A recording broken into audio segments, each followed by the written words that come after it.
Hello, everyone, and welcome back to Tub Takes. This is your weekly video podcast where we talk about all of the latest and greatest happenings in VGC. And this week we have a banger episode. After the last Regulation H regional, we are going to be talking about all the stuff that happened at Toronto and doing an alignment chart for all of the Regulation H Pokemon that we knew, loved, or hated, and maybe will not see again.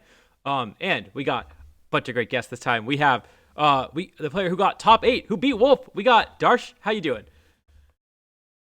Bro, I'm doing good, bro. Hey, this weekend was a movie, so I appreciate you guys having me on. Appreciate you guys for doing this. Gonna be a good time. Yeah, I gave him that 1-2 combo. He didn't want to see me in top four, so I want him to win. He's my goat, so I threw game 3 versus Choppa. That's what happened there. But nah, man, pleasure to be here with you guys today. Yeah, it's great to have you. And of course, we got Thank you, Nails, man. our number one Breloom fan in chat. How you doing, Nick? Doing okay. Um, had I didn't do as well as Darsh at Toronto, but I did okay for myself after um taking a little bit of time off. So it's good to be on to talk about it. Oh yeah. And of course, we've got last but not least my lovely co-host Alex. How are you doing? I'm so excited. Regulation H finally done. We can finally move on from this format that I don't think anybody enjoyed from what I've talked to. A lot of people just want to, see the return of Regulation G, and everyone knows I'm Regulation G's biggest fan. So it's a joyous day, truly. Mm-hmm. Yeah. Urshifu's strongest soldier. That's what they call you. They do. Well, if you are looking at Regulation G and you are looking for teams, I did just drop 2 team reports in the last couple days with Daniel and with Navjeet, who both got I guess Daniel got top 32 at Worlds and Navjeet top cut Worlds. So if you're looking for some inspiration, I've got a bunch of Regulation G content planned out. So of course, and if you're watching on YouTube as per usual, make sure to come follow on Twitch. If you're watching on Twitch, you can watch the entire thing on YouTube tomorrow. So that's going to be out soon too. And of course, this is probably our last week really talking about Regulation H. Next week onwards, we'll be diving right into Regulation G, doing some deep dives into the format, some what we think is gonna be good, what we think is gonna be bad, all that stuff. Lots of fun with it. So you look forward to that. But this is going to be mostly focused on Regulation H, just to give it a little bit of a retrospective. And of course, with that, we can hop into the regional that just happened this last weekend. The last regional won by Wolf Glick, the goat, like you said. On Parish Reign of all things. Really, really crazy to see. Yeah, who wants to talk about it? One thing I want to say here at the top was that I refrained from tweeting, but I thought it'd be a really good bit to tweet out, like, Ray's still the GOAT, by the way, like, right after Wolf won. Like, because I want to know where these, like, Ray is the best people are. I love Ray Rizzo. I'm a big fan, and, I would love to see Ray still doing it, but, like, Wolf is still doing it, and so, like, I don't know. It's just always so funny. I mean, not to revive an argument that's been happening like for several years now, but it is just another case of Wolf showing why he's the greatest, I guess. Mm-hmm. In an era that is the most competitive in VGC's history by far, right? Like, I would argue it got weaker. No, it was definitely harder back then. Mm-hmm. Yeah, right. Gen 7 was definitely the hardest generation to play VGC, right? Like, specifically 2017. Mm-hmm. It was, yeah. That sounds right. That sounds accurate. All right. Let's talk about Toronto. So, Wolf won with this team that he ran in the GC. We saw everyone at this point has seen the Wolf Econ Parish clip that was circulating on Twitter, where Marco Fierro, the runner-up, ran into Wolf on the GC run, and was shocked and surprised. It's a really cool team, and I think it was a pretty phenomenal meta call. I mean, you see some of the teams he played against, right? He played against Sun in finals. How does Sun ever beat Gothitelle Politoed, right? Like, that matchup seems miserable. I know Chuppa and Marcus both lost to him in top cut, and they said they had really unfavorable matchups as well into that team. So many teams are relying on their own weather setters to beat Rain, because Rain is just this dominant force. And so Gothitelle was a really, really cool innovation on it. And a lot of this stuff, we look at this and we say it's a Parish team. Felt to me like a lot of the time he wasn't even, going Parish mode. It was more like he was playing a Rain team with Gothitelle, and then he had a Perish mode if you weren't respecting it, or if he'd catch you out with it. Yep. Yeah. Or the Um, classic game ender as well. Take 2, then perish. Yeah. Yeah, he it's was a just sitting classic. there a lot of the time. Yeah, even like just watching him in the last two match, like against Chuppa and against in the finals. It was like he barely ever clicked it as like the way for him to win the game, but it was just a lot of control. But just, I mean, yeah, that's what it felt like he was there to do at least. Hmm. Mhm. Um, It was I good though. Like it was a good team. yeah, Oh, and absolutely. I do think it was a little bit of a meta call. It does seem like it had some tough matchups, and the team that I really thought that I was looking at this team and I thought this would really struggle against is the team that Torviv used to get second at LAIC. The Sinistra Arkaludon Rain team. I think that might have been a really strong matchup for it, and that team was kind of nowhere to be seen. We just see the one in top 16. But he did lose to you, Darsh, who had a not the same team, but stylistically a very similar team to that Sinister Rain team. Yeah. How did your matchup with Wolf go? Oh, bro, I rolled it, bro. I'm not even gonna lie. Like it was actually crazy. Like it was. I was telling everyone, like not even as a control, but genuinely, it was my easiest set of the day, which was shocking. I don't know how that's possible.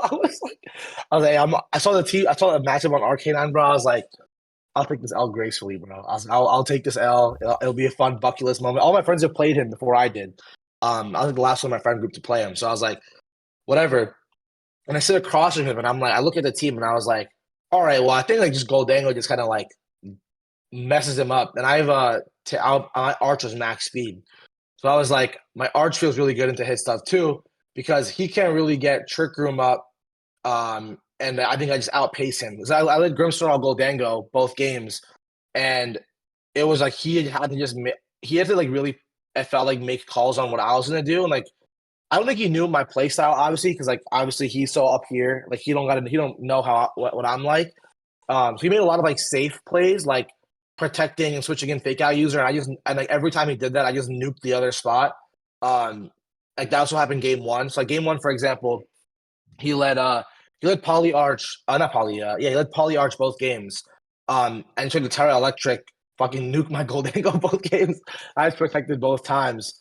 Set up a screen, and then I believe like just after I switched in, I double switched Arcalodon and Dragonite in, and then he like protected his arch. I doubled the other spot with like Electro Shot. And like in both games, it was like very similar. And then game two, um, he didn't protect it, and he's going to do the same play, and I just nuked the arch, and the kind of was over. And both of the games, like it felt very over in like the third turn, and all I had to do was like keep my Goldango, keep my pieces alive. Where once you get rid of the arch, his damage dealing is like done. It's like he brought the two Backmons are always Goth and Incin, and Politoed, Goth, and Incin ain't doing shit to my team. Like it's not even going to touch me. So it felt really, really easy. It felt like once I got rid of the arch, the damage dealer, it was kind of over. I don't know. It felt like again, like it was my easiest match of the entire day. That's why I was praying. I got him. I beat Chuppa. I should have just Thunderwave Chuppa, bro. Yeah, game three. I should have just did it, bro. I was like, I did not think he would do the same exact turn, and I was like, oh my god, bro. If I could take down Wolfie, like the back, I took down Chuppa, and then I took down Wolfie. Chuppa would have been awesome, but yeah, the matchup I think was just so in my favor. Everyone was telling me like, I don't know. Obviously, he definitely adjusted and planned for it. For the next race, who knows how it would have gone. But it felt like a really easy matchup, like one that I kind of was like, I didn't think it would be that easy, but yeah, it was fun playing him though. Yeah. I guess before we move on, any other thoughts on Wolf's team? No, I don't. I imagine this one was being cooked for a while. I think he did drop a Patreon team report type stuff. So if people want to learn more about it, they can definitely check that out and learn a bit about how it came to be. But for the most part, it's doing a lot of things that you see normally on Parish teams, on Rain teams, and I don't know if I ever got to see eject pack or eject button Amoongus in action in any of the stream games, which was unfortunate. Something that I've definitely played around with a lot on previous Parish builds, and sometimes it's amazing. You get to switch right back in. Sometimes your opponent plays around it and it's terrible, or you want your Amoongus to be able to rage powder away 2 attacks and then it gets ejected out after the first one. It can be a bit of a tricky one to play with. It's never that simple. It doesn't always work out for you, and so it would have been cool to see some plays with that one. But mostly, I was seeing, um, I was mostly seeing the Rain offense close out with occasional like Perish trap or Perish song endgame, but mostly actually taking KOs to start the games. The one thing that just surprises me looking at this team is that it's the sturdy power herb arch on a rain team, and I guess it's probably because Polytoad is not something you can always feel that comfortable like sending into the fray, and so it just lets Arch do its thing without weather control.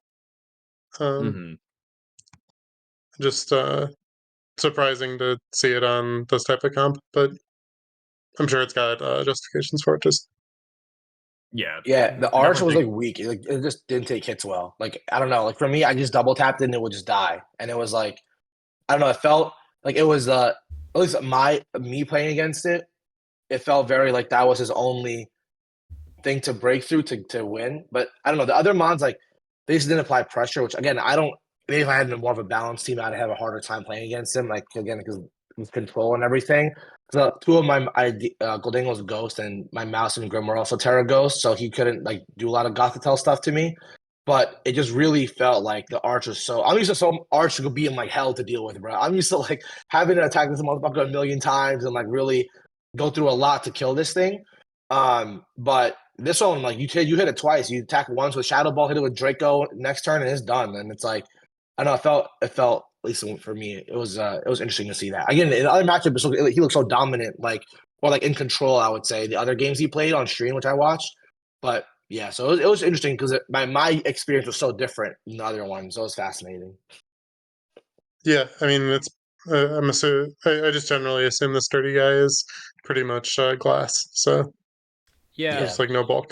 and that's something that I think Wolf is really comfortable with. I think he was one of the first people to really use, in this format at least, one of the first people to use the sturdy or stalwart fast Arctiludon that is picked up occasionally. Mostly, I feel like in best of one, but yeah, it's something that I think he feels really comfortable with, and I think it does make sense on a parish style of team, um, where you're not really you just I mean, if you're trying to parish trap people, right? You do want your Pokemon to live a hit. I see Nerd of Now saying that Wolf's Kingdra is suboptimal because it had 151 HP stats instead of 149 HP stat by reducing IVs. Which again, it's a parish team. There's going to be situations where you need to be able to just survive an attack to win your parish games, and so I just disagree with that as well. I think that is totally fine. Uh, and then we have a question for Darsh, which is that have you played against Parish Trap at any time recently before the tournament? recently before, one of my friends was using it, but it wasn't like this really. It was similar, but he's like I don't know, he's kind of ass, like he's not good. So I didn't really get that much. Like I didn't really get that much actually a good experience playing against it. But I played against it, like a couple of regionals before. I think I played it a lot in Reg B, like way back when. I played it twice in Orlando, in my day two run there. But it's been a while. All I know is like protect Golden Go and you win typically, and like that's what kind of how I approached it both games. Bring a Terra Ghostmon next to it. Like I brought Grimmsnarl both times. Um, and yeah, that's how I approached it. I think it's like I don't know. I never because you have those pieces, it never feels like you're gonna lose to that. So yeah, I didn't know. I thought he was gonna bring Kingdra in the back after game one after I beat him then, but he didn't do that, and I was like, oh shit. Well, I just kill Arch and I win. So yeah, I don't know. I haven't played it too much in the past, but most people don't even play it anyway. My one friend who plays it, he's ass. So yeah, no, not really. All right, just Wolf just did tag play. To next Looking time, at okay? looking at Wolf's schedule, he did play against Goldie in like 50% of his games. I'm seeing. So he definitely had like a game plan for it, but it does still seem like the Pokemon that's going to give the team the most problems just off the bat. Just kind of makes sense. Ye- Um, mhm. yeah. I was looking at his game against Paul Chua, and I was like, I think that Paul should be favored there with Instant Shroom, Basket Legion, Goldie as four Pokemon that all seem pretty good into it. But yeah, so that's the one matchup where I look at in his day two top cut run where I was like, yeah, I'm surprised Paul didn't pull away with that one.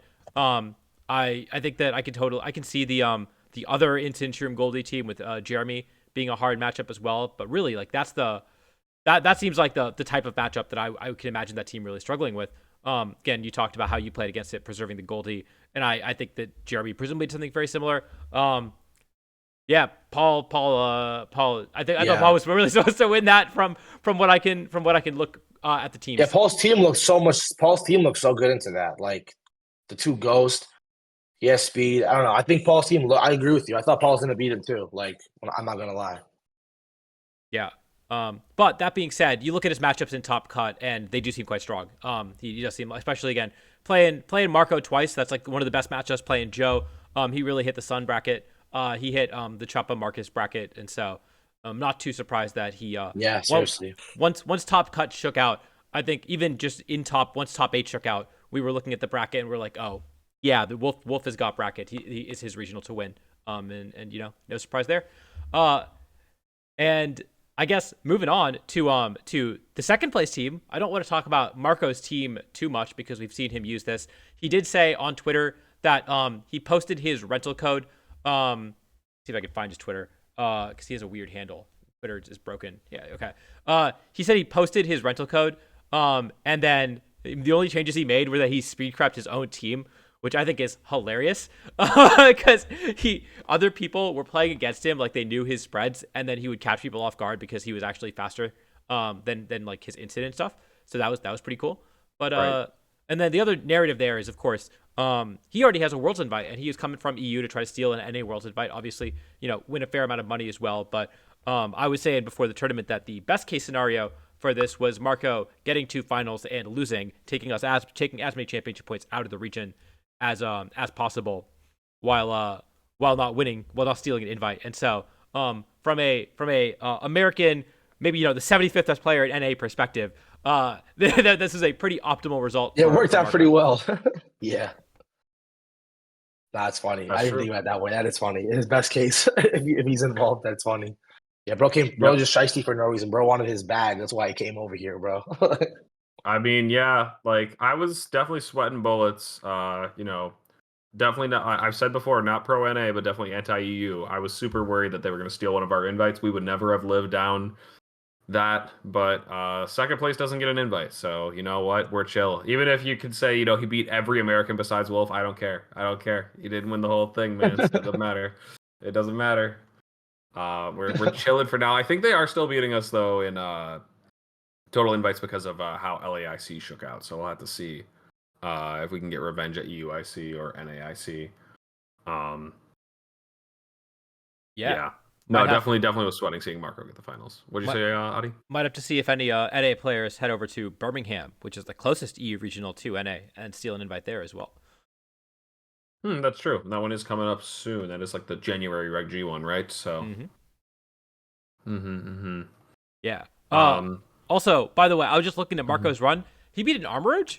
He beat an Armorage? Really? Isn't the entire point of Armorage to... True, that is the that's the CT Pokemon. Valid. That's so valid. All right, sure. Again, I don't mean to Let me get like round one or some shit. no, Oh, no, you beat it in it was in day two. Oh. Yeah. Oh, wow. All right, not to draw it on too long because we've seen Marco's team, we've talked about it at length. And then I guess the next team to talk about is Choppa's team.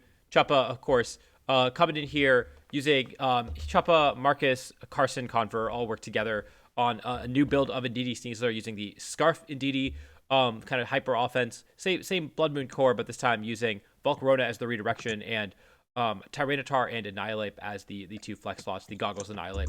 I have seen a little bit more Tyranitar on the style of teams. I think I saw the Hodge brothers run this in the GC as well, and a couple other players run this in the GC.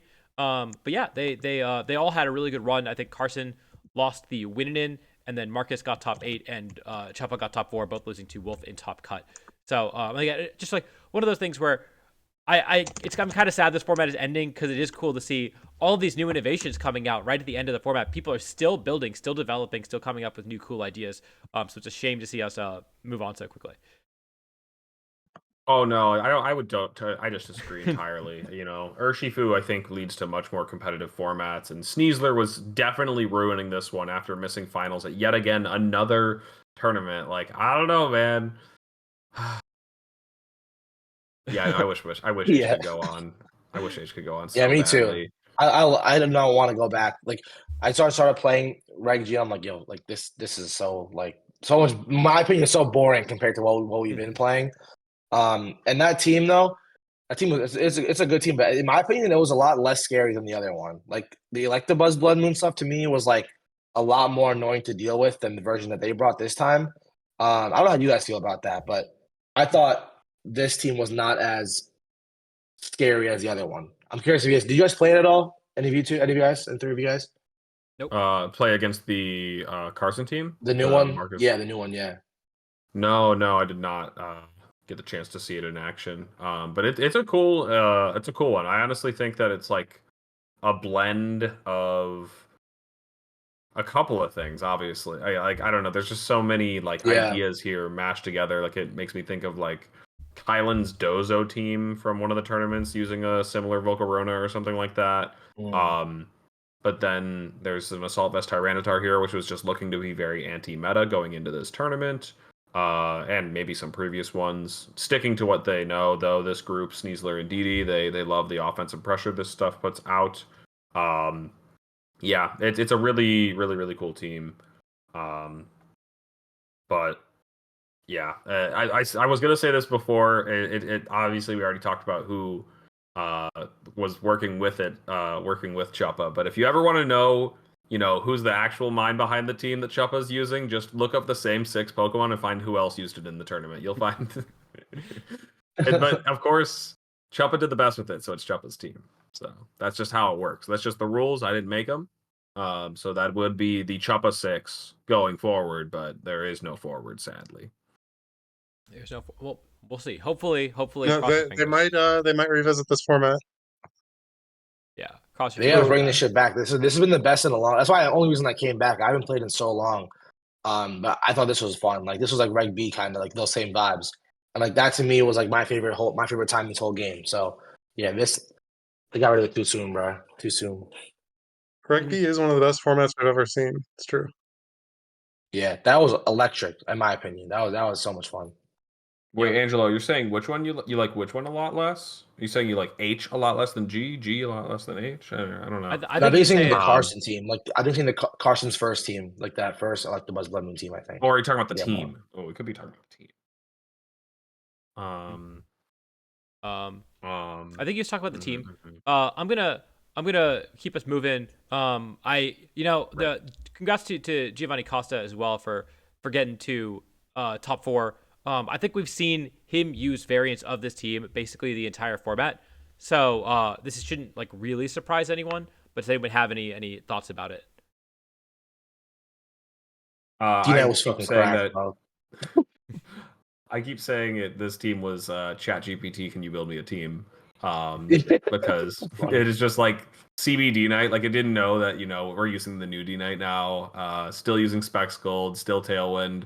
Life Orb Ground Chomp. Like it is just like trying to win as fast as possible with like the strongest guys. I don't know. Honestly, it has options for everything. So like I do think that it seems really strong, but I do like White Herb Sneasler as well. We saw some people use that to a bit of success earlier in the season, but yeah, like you said, we've seen this team before, but it's still like it has like a lot of different ways to make you die. I guess just a lot of ways to hurt you, and you have to be ready for them.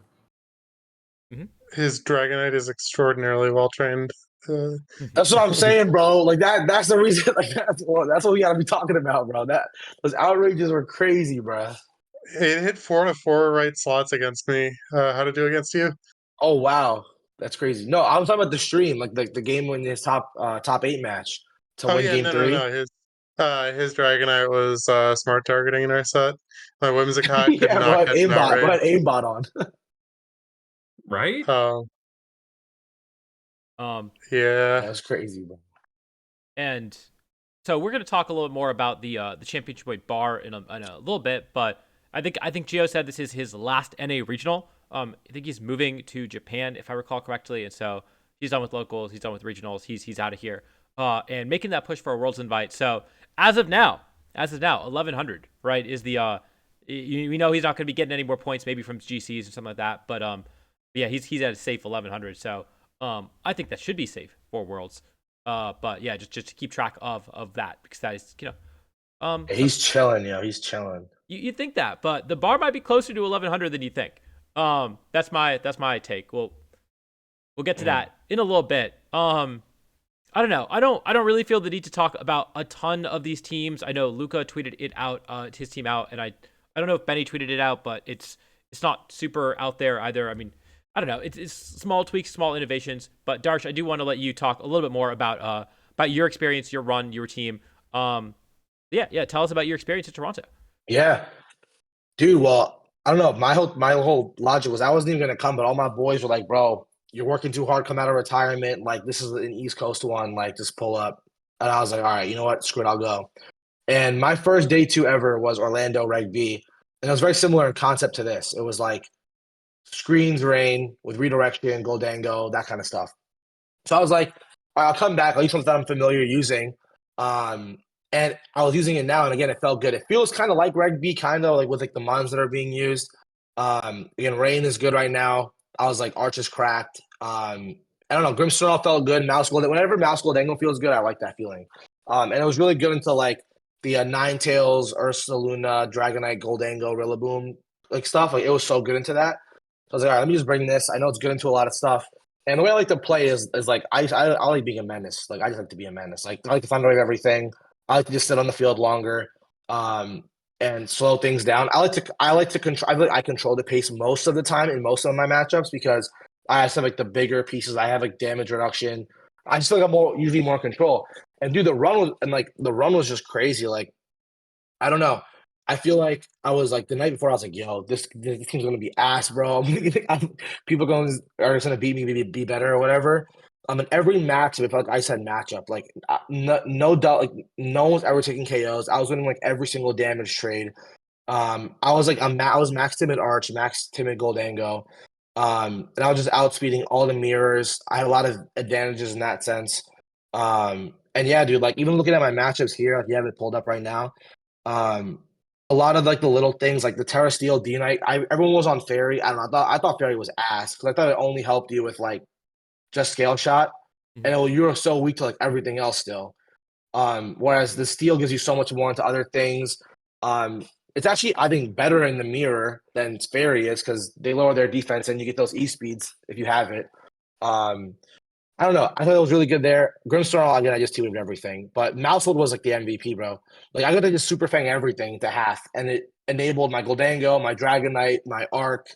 And yeah, and it was crazy. Like day one, honestly, felt like really, really good. Like I only had one tough match. It was actually against my friend, the whole Porygon 2, Hydreigon stuff.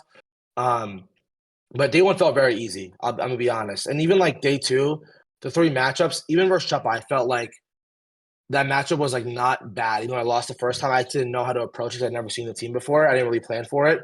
But shout out Michael Derbest. That's my guy, bro. He was texting me between every single round. He was like, "Yo, between each round, hit me up. Like we'll talk these lines with you. We'll go through it." And we came up with a really good plan again versus like a lot of the teams I played, like the Mirror. Like I lost to Noah Gardner in round 8, my first day, and I had to play him again in top 16. I was like, "Yo, ain't no way. I gotta play the guy who just beat me."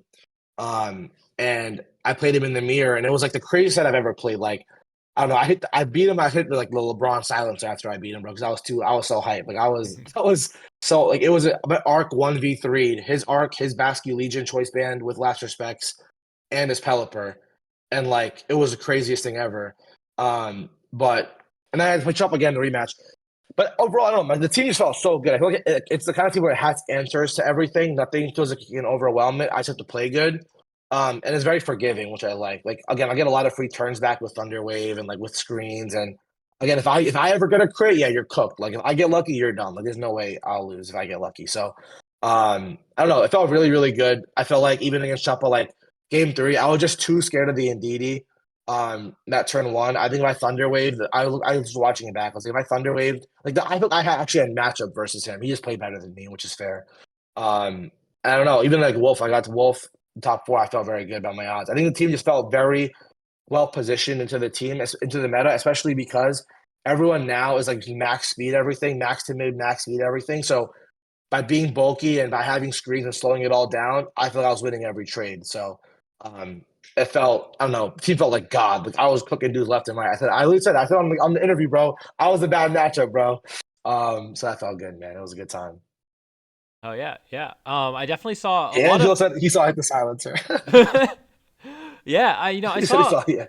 I think that this, one of the takeaways, at least for me, is that moving forward to a brand new format, is that these GCs do matter. Like the teams that do well there are actually genuinely good. And I know I saw a lot of Mousehold Goldengo doing really well in the GC. And I think I said it in the Toronto preview, this did really well in the GC, but I don't know if it is as good in open team sheet where people know exactly what your Yeah. Mousehold set is and your Goldengo set is. There's so much volatility there.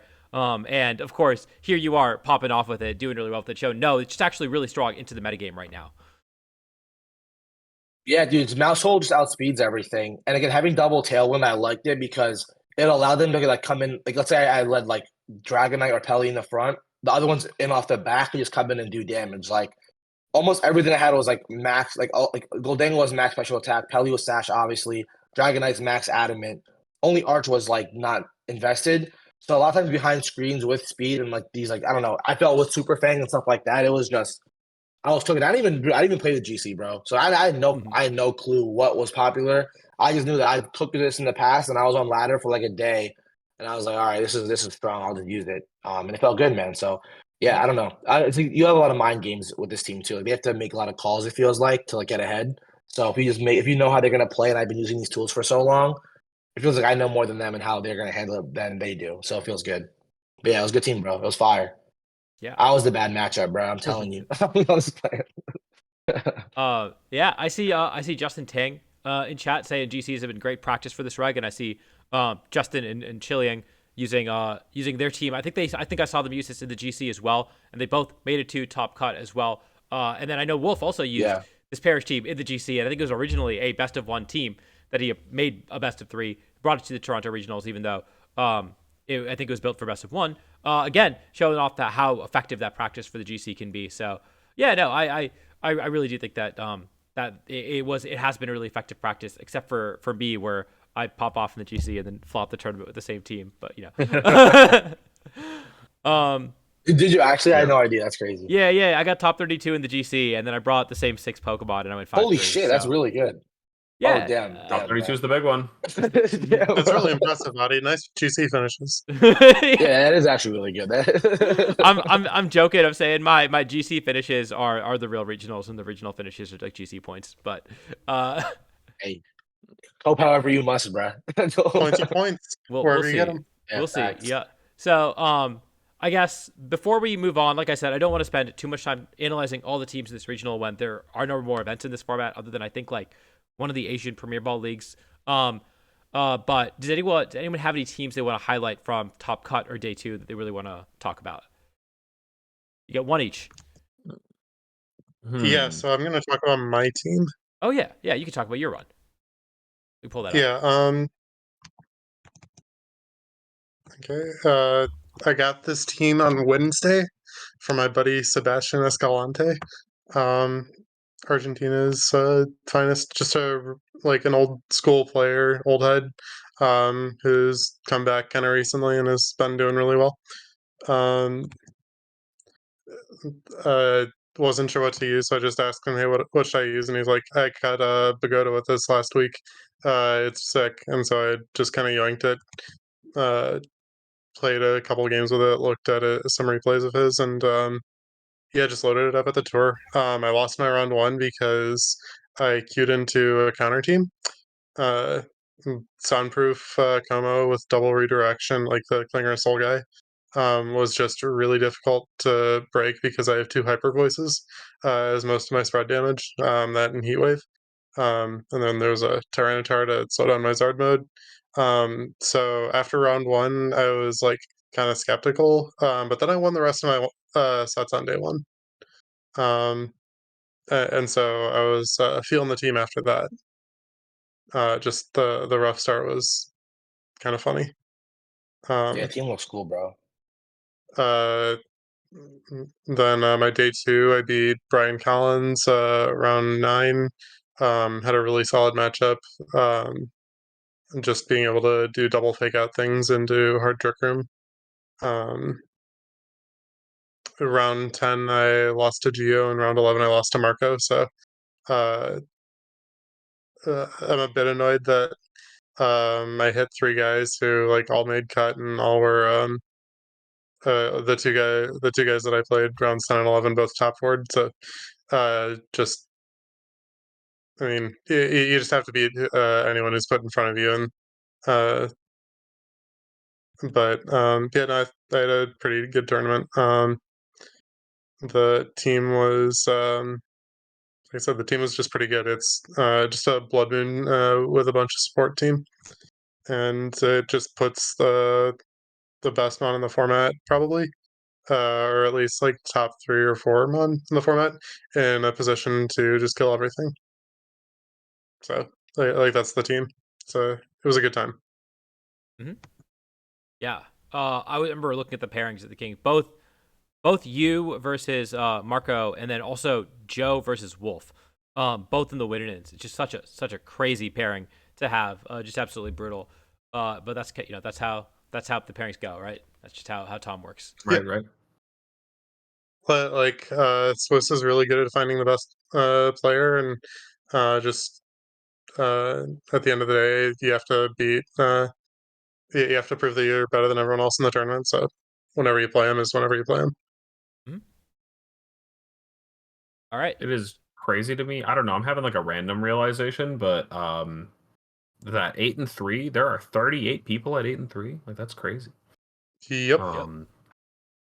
That is a lot, and it looks like another kind of random one, but it looks like top 64. If you go down, it looks like exactly one 7-4 snuck into top 64. So you can't really feel too chuffed if you missed that cutoff one. I'm just looking at it. That's just kind of funny. Exactly one person with good enough res did it. Mm-hmm. The other team I wanted to talk about was Lost in the 8-3s, and that is kind of stealing the same thing from Nails. But let's look at Colin's run, even though I was running the same team as Colin, because that's one that I can speak on a little bit at least. And yeah, this team, it's got the stupid bird, the bird that I felt bad about. I was like not wanting I think to it's so ass. No. See, the thing about this guy is that it's not ass if you go in with zero expectations. Because like I know what it's there to do. It's there to get up Tailwind and to punish them from switching in Incineroar. And Yeah. my mindset with the Kilowatt every turn it was on the field was I am going to do 15% less damage than I expect. I'm going to take 30% more damage than I expect. And that got me there. That was like that was fine. Like, the bird never actually disappointed me because of that. Oh, I you ended use up this only team going too? 5 You use and the same 3. team? Yeah, I ended up only going 5 and 3 Oh, because okay, of some okay. really, really bad luck in my last 2 rounds, both against Sun teams. Just can't seem Damn. to shake those ones. Yeah, I It didn't was play a single Sun team, which is surprising. There were so many, like everywhere I looked in day 2, which is crazy. something that I mentioned or failed to mention earlier was when Audie was talking about Marco speed creeping his own team. He didn't actually end up fighting it. I went to check and see, like, did he actually play the mirror? Because there's some people running it. But no, he didn't play the direct mirror. He played some other teams instead. But yeah, this one kind of similar to what we see up towards the top from Joppa using Assault Vest Tyranitar. That was kind of the idea. It was just like Assault Vest Tyranitar is pretty anti-meta right now. No clue how this would have ended up going against Wolf. That one seems pretty tricky. Kilowattrel's going to get one shot by Electro Shot. So is Golden Go. I'm somewhat unusual Terra on Goldie. It's not water being weak to electric, but instead flying being weak to electric. So you're still not really safe there. But yeah, there could have been some stuff. Who knows? Anyways, yeah, the team was pretty fun, and I don't really have any other ones to mention besides the fact that this one just had the stupid bird that as long as you don't don't overestimate it at all. Just do not overestimate the burn at all. All right, and then it's chill. I gotta. It's kind of funny that Colin had almost the exact same run as me. We both lost in one of the first 2 rounds, and then ran it back to 8-1, and then lost 2 win innings. Just the roller Okay, coaster. Justin mentioned in the chat, Marco said he faced 4 people who thought their instant was faster than his, though. That is excellent. That is awesome. Okay, as Wait, one of those I people who EV'd to thought outspeed you. I didn't EV to outspeed him. I just thought my instant was really fast and was probably faster than everyone I was fighting. It turned out my instant was 1 point slower than his, but uh, I did not give it the amount of speed that it had.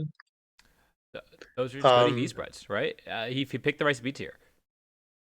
yep, What speed? What speed did he end up hitting on that thing? he was 108. Holy shit! I was 108. 107. Wow. Was he 105 in the pace? Uh, Check. not sure. I mean, it's no, the paste has 108. Ah, I see. Dude, he would have gotten me too. I think I was also running 107 instant. That's brutal. Yeah. It's tough out here. The speed creeping wars of this format is not something I'm going to miss. Although looking forward to doing that with my Calric Shadow and my Zacian as well. Next format, I guess. Mm-hmm. Super duper fun. Yeah. I'm gonna give a quick shout out to Brian Fournier as far as cool teams go. Using Saralege of Bomba Snow and making it all the way to 8-3. I know they got the bye in day 2, so they only really had to win one game or 2. They only won one game in day 2. They only needed to win 2. But yeah, it's some really cool sets. I know Nick, you were testing out Dragon Dance Gyarados, but before the tournament, and you decided it was bad. I agreed with you. He's running Dragon Dance Temper I Flare. didn't think it was that bad. I thought it was okay. But you didn't try Terra Fire with Temper Flare. Which is apparently the Dude, big that's crazy. Volcanion. We got Volcanion in VGC. I wonder how Yeah. actually good it was for him. I can't say that I didn't think about it, but I did a couple of calcs and decided that it wasn't worth running after running the calcs. They were really uninspiring. Yep. But yeah, just like a very unique team with Abomasnow, Saralege, Abomasnow, not the ice type you expect to see, but arguably better into rain in a lot of ways. Bulkier and has the ability to take a water type move a little more effectively. Maybe take a make it rain. Probably not, honestly. Take a flash cannon at least. I don't know. Some cool ideas here. Cool to see it do as well as it did. Yeah. Darsh, were there any other teams that you wanted to highlight before we move on? Yeah, I mean, the ones that I played, that the only other one that I thought was good was what's it called? Noah Gardner. He gave me hell every time I played him, and it was like the similar, just like rain stuff with Sinisha. That was just good, but nothing. I don't know. Nothing felt very like crazy unique. The one team I was just scared of was the Porygon 2 Hydreigon team. I don't know what you all thought about that. For me, that was like the scariest version of the team, even though I thought Hydreigon was cheeks, but it actually wasn't against me. It like was faster than everything I had, so it gave me a hard time. But the Porygon 2 Hydreigon team by like Jeremy Coate, I think he's the other guy who beat Wolf.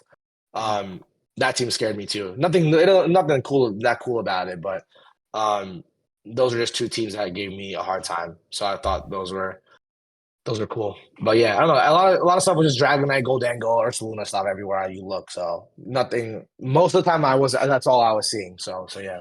Mm-hmm. I did lose to this team in World Cup today to get India knocked out of the World Cup. So yeah, this team's good. This team's really solid. Yeah. Against the guy who got it's top annoying, 4. yo. Yeah. It got top 4 Stuttgart, and I played that guy, the French guy.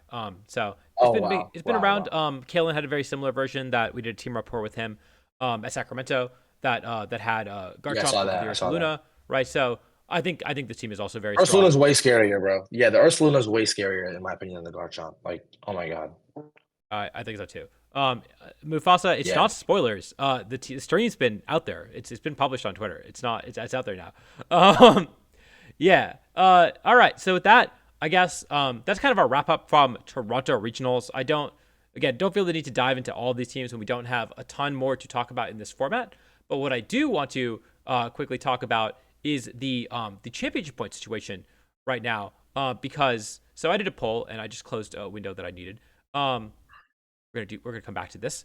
I did a poll where I asked people what they thought the 75th place or the last invite in North America would be right now. The 75th place is at 480 championship points. It's going to be a little lower because people have auto invites.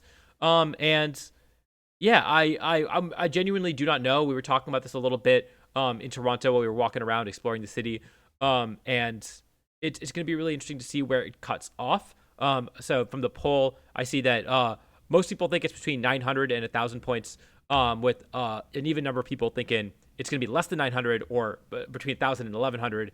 And very few people think it's going to be above 1,100. And I guess before I give my thoughts, does anyone have any thoughts about what they think the bar is going to be or how they can kind of proxy it out? One quick question, Adi. If you don't already have it open, can we grab the leaderboards? I did have it open, and then I closed it on accident. I'll pull it back up. I want to see just like where these different thresholds line up with where we're at now. Because, for the people that are, saying, the bar is going to be, I know there's only like 13% of people saying like it's going to be over 1,100. Currently, there are 3 people over 1,100. So I think that one seems pretty unreal. But then, what's like the lowest option is less than 900, or the second to lowest option, 900 to 999. Like, how many people are even there yet? And the number doesn't change that much either. I think above 900 is just 7, if I'm saying this correctly. So yeah, I personally am in the camp. It's like a Price is Right type game where I'm picking the largest section. So like, I feel like it works slightly in my favor, but I think it's in the lowest section. And Me too. yeah, kind of like somebody said here in the chat, I don't think the points will double. That's where I'm at. The bar is currently at your 479. 479, yes. 479. I don't think it's gonna over double. And I think that a lot of people have, got finishes in the Grand Challenge already, even if they're not like amazing. There's already been 3 of them. People might have a couple of those already done. Locals, people probably rush to get those done for no reason in particular, but people just want to, really make sure they get the best locals they can. And so, people might be gaining, a lot less points from locals for the rest of the season than they have in these couple of months so far. The majors are, of course, going to be the big section that is going to change largely, but we've had 3.5 majors if you're an NA based player, right? If not everybody from NA is going to go to LAIC, right? Some did, some didn't, but we've had 3 regionals, I think. We've had 4. We've had 4? Baltimore, Louisville, Sac, and Toronto. Holy shit. Yeah, 4 regionals already. And then a half for LAIC, which is in the same BFL, but again, not everybody goes to it. Man, that's nuts. Like, I know some people who have already gone to, people have already gone to 3 of these, and that means that if they've got finishes at all those, that is over half of the 5 BFL you get for the majors. I don't know if I don't exactly know what point I'm trying to get to, except that I think it's going to be in the lowest section, at least for the 75. Darsh, you said you agree? Yeah, so... Oh, go ahead. Yeah. No, You can go first. No, Okay. go ahead. Hold on. We got a third party in here, and so I will say go Darsh. All right, nah, sounds good. That was funny. Yeah, I don't know. I think it's low too. I think it'll be in that 800s, probably low 800s, mid 800s. I just don't think that every single person is going to double it at least, get there. I don't know. It's purely off of again, we're halfway. I don't know if all 75 of these people or 100 people are going to go to even got into EUIC, who knows? And then they got to also go to NIC and do well, and then go to more regionals. I don't know. I don't think it'll get to I don't think it'll be in the 900s. I think maybe it can, but it's like 75 people to get there. Again, everyone has to double. We're only how many people have it right now? Like 7, 10 people. I don't. I just logistically, I don't see how that makes sense. That's assuming everyone who's doing good now holds it down too. So, um, again, maybe I'm just wrong, but that's like what when I saw your poll, I was like, how you get there, bro? I was like, is it gonna really people gonna think it's gonna be 1100 plus? Like, that's crazy. But yeah, that's kind of where I am with it. So that is fair. When I made the poll, I didn't think anyone would actually think it'd be under 800, right? Which is why I was like, less than 900, right? It's essentially, and I don't think anyone thinks it's gonna be 1200 or higher, right? So these are kind of the 400 point ranges that I thought. Yeah, facts. Pretty reasonable. Facts. But I'd be kind of shocked if it was less than 900. I really think it's gonna be like over 900. I guess Nails, I think you have a similar opinion. I'll let you go first. Oh yeah, no, I think you guys are capping. I think it's over 1,000 easy. We've had four majors so far. LAIC is harder to get to than UIC, so there's going to be more internet's points coming in. And then there's the big one, NAIC, which is the biggest influx of points into NA, and that's like yeah, just the EUIC and NAIC are the big point bombs.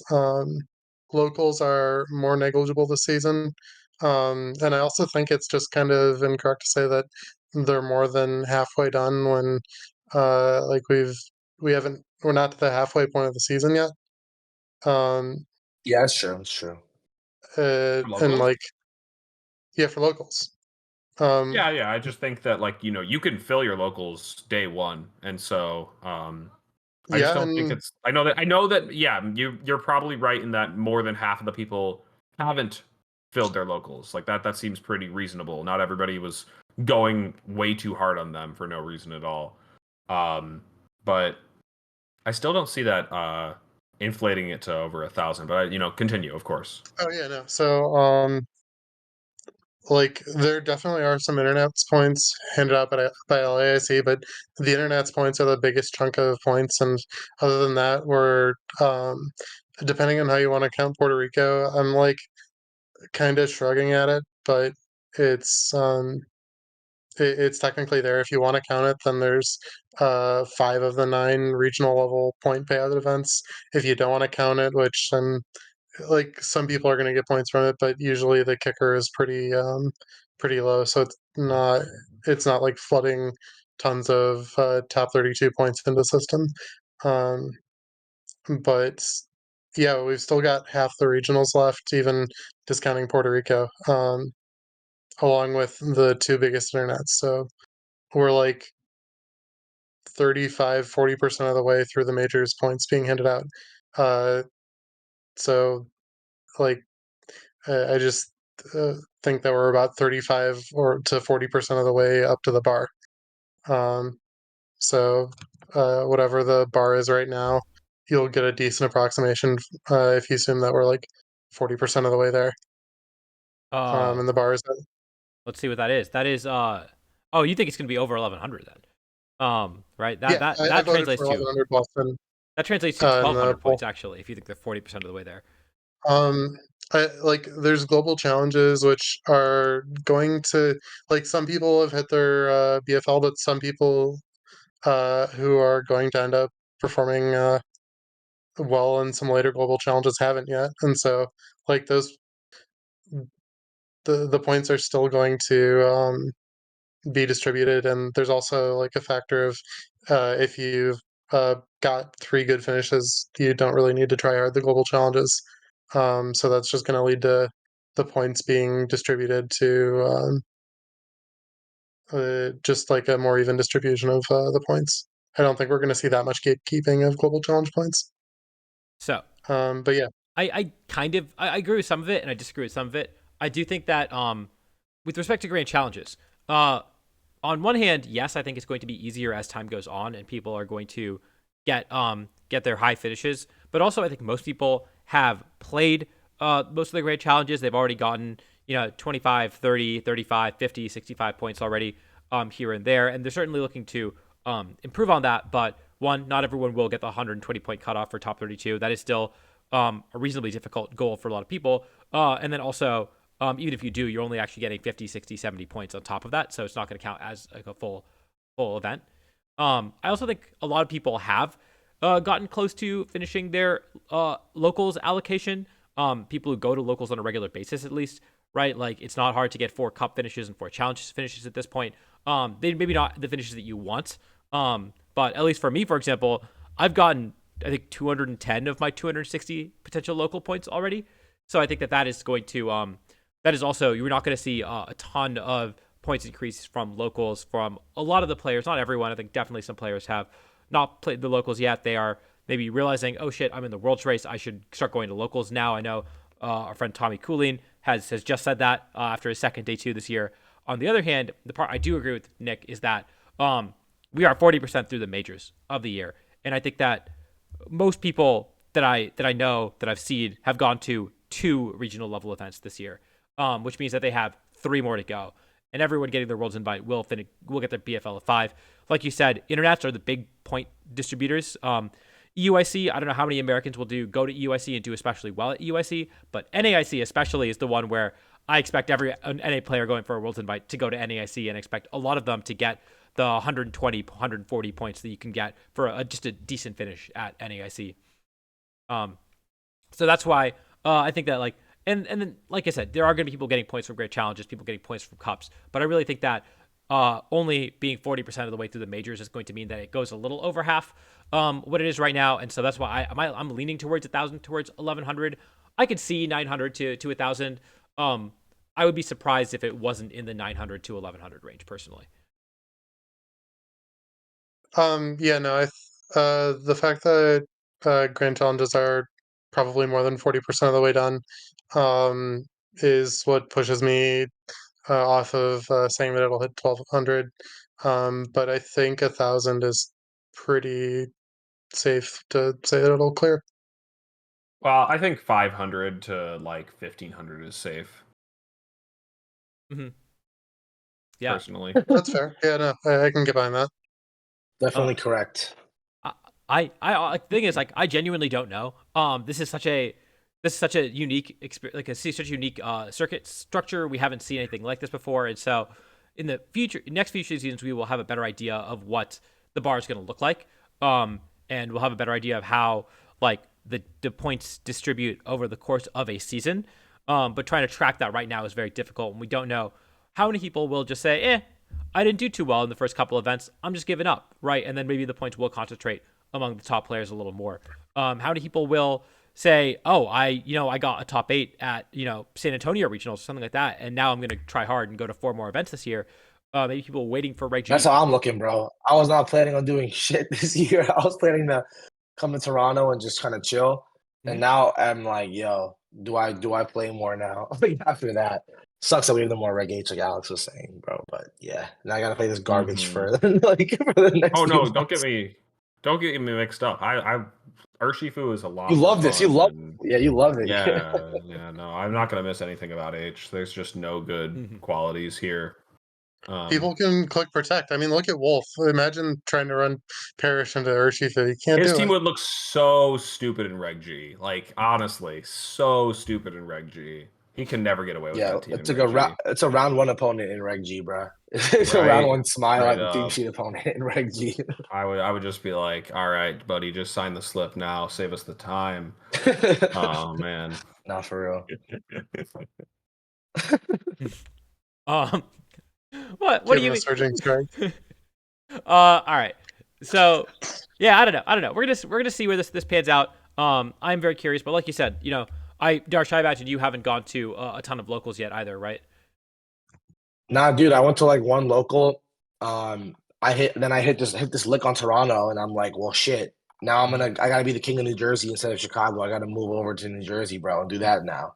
So that's the new. I don't even know if I'm going to do that, honestly. Like with what I'm doing, it's like I got a lot of time invested in what I'm doing, like working on. But now I'm like, well, if I'm this nice with it, shit, I'll give everyone the smoke. So we're gonna see, bro. Because I was even thinking, like, I got so many. I never got this much like love from like people playing. Like I got like almost 200 DMs on Twitter, bro. People telling me to like coaching and freaking make a YouTube channel. I'm like, what the hell? So now it's like, yo, low key, for the culture, bro. Like, I just made a YouTube channel. I didn't do anything, but it's called What's McFree VGC, bro. That's hella yo funny. McFree VGC. post a link in chat. Post a link in chat. We'll Okay, get okay. people to Isn't go that funny sub. though? Isn't that funny, dude? Bro, hella messages, bro. Like, I was reading the Twitch stream, and it was like you like 80% liked it, 20% thought I was an asshole, but I'll take it though. I was like, you could be So a narc if you want. I Like, remember this is probably a good time to bring it up. Darsh, I think you tweeted out like I don't know when it was, but you tweeted out like Chicago yeah. locals are McFree or something like Oh that. yeah. That was Um, year and a half ago. It was like Reg got it. C or Reg D or something. Yeah. Because I can't remember. I think it might have been while I was still in Chicago or not, but I just remember like I just wasn't at this one, and I was just like, who is this guy saying this shit, you know? But also, Yeah. here's the real one. I'm gonna fucking throw slander at my old state. You know, I don't Yeah. think Chicago has an amazing scene. Like we're not. No, Whenever I yeah. think of like Yeah. competitive local scenes, I think of like California, New York, those ones that have real competitive scenes. Even here in Seattle, Yeah. some of the people here in Seattle say like, oh, we have like really sweaty local. No, guys. I would love to hype us up as much as whatever. Yeah. I'm not somebody that has like a lot of like regional loyalty or whatever, or like loyalty to where I'm from or where I'm at. And so I'm gonna say it like it is. I don't think we're like that strong of a region compared to others. We did get a lot I'll of say wins, it's nice. regional wins last year though, Yeah. so that was cool. No, a lot of people Go went ahead. far last year. And the way I looked at it was I moved. So I went to UMD, and then I used to live in Chicago for a year for work. So I lived there for a year. And then I was like, let me just go because I was friends with Marcos, Moxie, whatever. Me and him we're good friends. So I went there, and he was like, you should come. I was like, all right, screw it, I'll come. And then I just feel like I went to one, I did whatever, like I did okay, and then I came to two more, and I hit those two wins or whatever, and I was like, everyone knows I'm just like my personality is like I just like to talk shit. It's just funny. So I was like, let me just make these tweets, and like most people don't know me, so people thought I was being serious. I thought it was so funny, but everyone who was there because I made the tweets when I was actually there. But yeah, that was funny, and then it became a whole thing. Like the NAIC after that, because it was right before NAIC. And then so many people came up to me like, "Oh my god, you're the McFree guy." I'm like, "What?" Like I sat down with James Beck in like round 6. He's like, "Oh, it's the King of Chicago, like Mr. McFree. Hell What's up?" I was yeah. like, "What's up?" I was like, "What's up, bro?" I was like, "Hey, let's go, bro." So then now, I haven't like again been to a regional in like almost a year. So I was like, I did this well, and everyone was like, "Bro, you gotta make it the McFree tweet, bro. You gotta do it." So then I was like, I'll just play to the narrative, man. But yeah, Chicago locals, they're good. I'll say I'm being back home in Jersey, like this shit is way harder here. Like Absolutely. oh my god, like my second place one here felt like better than my first place ones out there. I'm gonna be honest. Um, so yeah, I agree with you on that. What you're saying about the area. Again, great ass. I love the people there. But like, are they as good as others? I would say, like, objectively, I would say no. But yeah, I don't know. Obviously, no regional champions over there compared to like James Evans and everyone here, and all these guys, Shilly Yang and all them. You got regional champion Colin Jacob. Heyer right there. That's true. That's I true. never played him, bro. I played him once. I played him once at Peoria round 1. I just melodic the shit out of him. I hit hypnosis a million times. It was really funny. But yeah, it was good. And then I was like, damn, bro. Let me tell you, I moved back to Indiana, and I'm like, oh shit, I gotta finish my locals before I leave because this is the place where you get your free locals. I've won. Yeah, it's I won. hey, no, don't say freeze. Don't say freeze. Say it properly, bro. This so McFucking free, dude. I've won three. Yeah. I've won 3 9-player cups this season. That's the entire reason I still have a chance at an invite. And Okay, those 9-player cups are hard. So I've played 2 cups. Like earlier this year, I had played 2 cups, and played 2 grand challenges.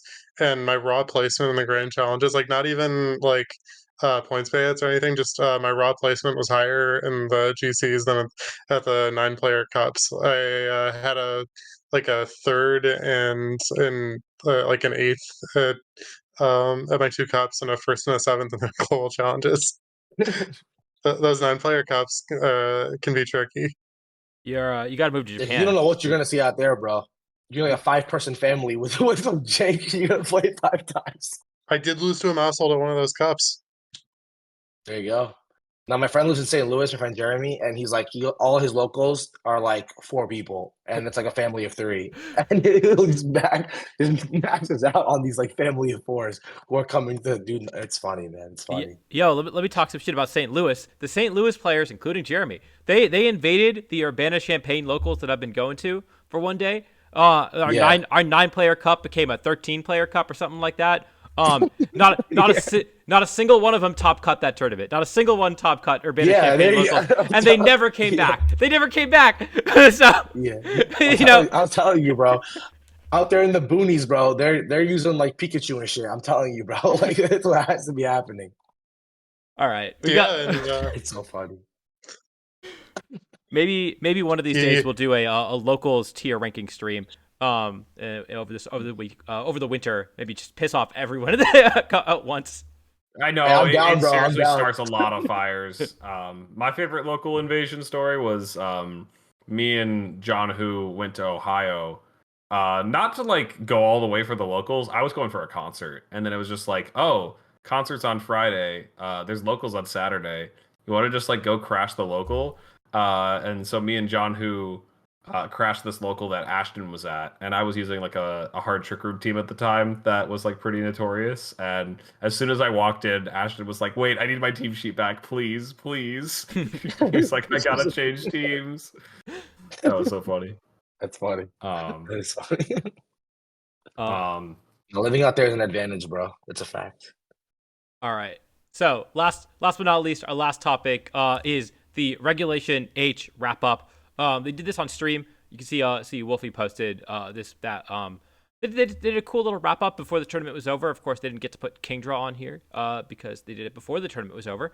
But yeah, it's just cool to see them kind of commemorate Regulation H, and we were going to commemorate Regulation H with our final tier ranking of Regulation H, where we rank all the Pokemon. Except instead of doing a traditional tier list, this time we are doing an alignment chart. You gotta tell us whether you think the Regulation H Pokemon are both viable and unviable, and also are they based or are they cringe? Which one are they going to? And I'm just gonna start going through the viable Pokemon, and I'm gonna let us go one at a time, starting with you, Darsh. So Darsh, Alex, Nick, and then me. Yeah. We'll go ahead and give a placement. If someone really wants to push back on it, you can push back on it. But we're just going in Pokedex order. So starting with Charizard. What's Charizard? For me, I went first, right? Yeah. Or who's Yep. going first? Oh yeah, it's. I mean, it's pretty viable and based. I mean, this shit's been cooking, bro. Like I mean, it seems like it's doing a good job. If you're a good player, it's good. If you're a good player, I'll say for an average player, it's probably like mid or ass. I'll say it's like in the middle of like it's not viable. It's like low. It's like low by the center, somewhere by the center. I would say it's like little viable and a little. It's a little viable and a little based. Just a little base. I am shocked. I am shocked to hear that Charizard is based. I think it is, in fact, the opposite. But Nick, I think Charizard also belongs on based. The cringe comes from his friends, almost always. I think that if Charizard is just doing like heat waves and shit like that, and you don't have to worry about anything else like a vacuum, I have a lot of things I can switch in on Sun Boosted Heat Wave. I know that like that's coming from the guy who ran Tyranitar, but like I do think that the Heat Waves, they definitely cook you. But I think that that's like it's pretty honest, all things considered. Like what it's doing. So I think that I'm here for based Charizard. Like just barely though. It's like just by the middle. Yeah. All right. I'm sharing my screen, by the way. If you wanna look at this, this one is a little more visual. Yeah, I'll hop in over there. We'll see if my my Discord crashes like last time. All right, Alex, you are up. Let's go ahead. I guess we got to throw some unviable Pokemon in here. What do you think about? We'll do Clefairy and Clefable. What do you think about those guys? I'll get you both. I was thinking maybe we just do. I was gonna say, how about our list is Pokemon that made day 2 at Toronto. That's what I was thinking was like a decent like pool, because like if it didn't make day 2 at Toronto, like is it worth talking about? All right. I mean, Clefable did make day 2.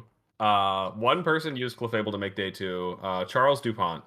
So you know what? We can throw Clefable on there, but get Clefairy out of there. It's not viable. Yeah, it's unviable. It's so unviable. It's so unviable. It's off the charts, is what I'm saying. So get it out of there. And Nerd Now, is this a new feature?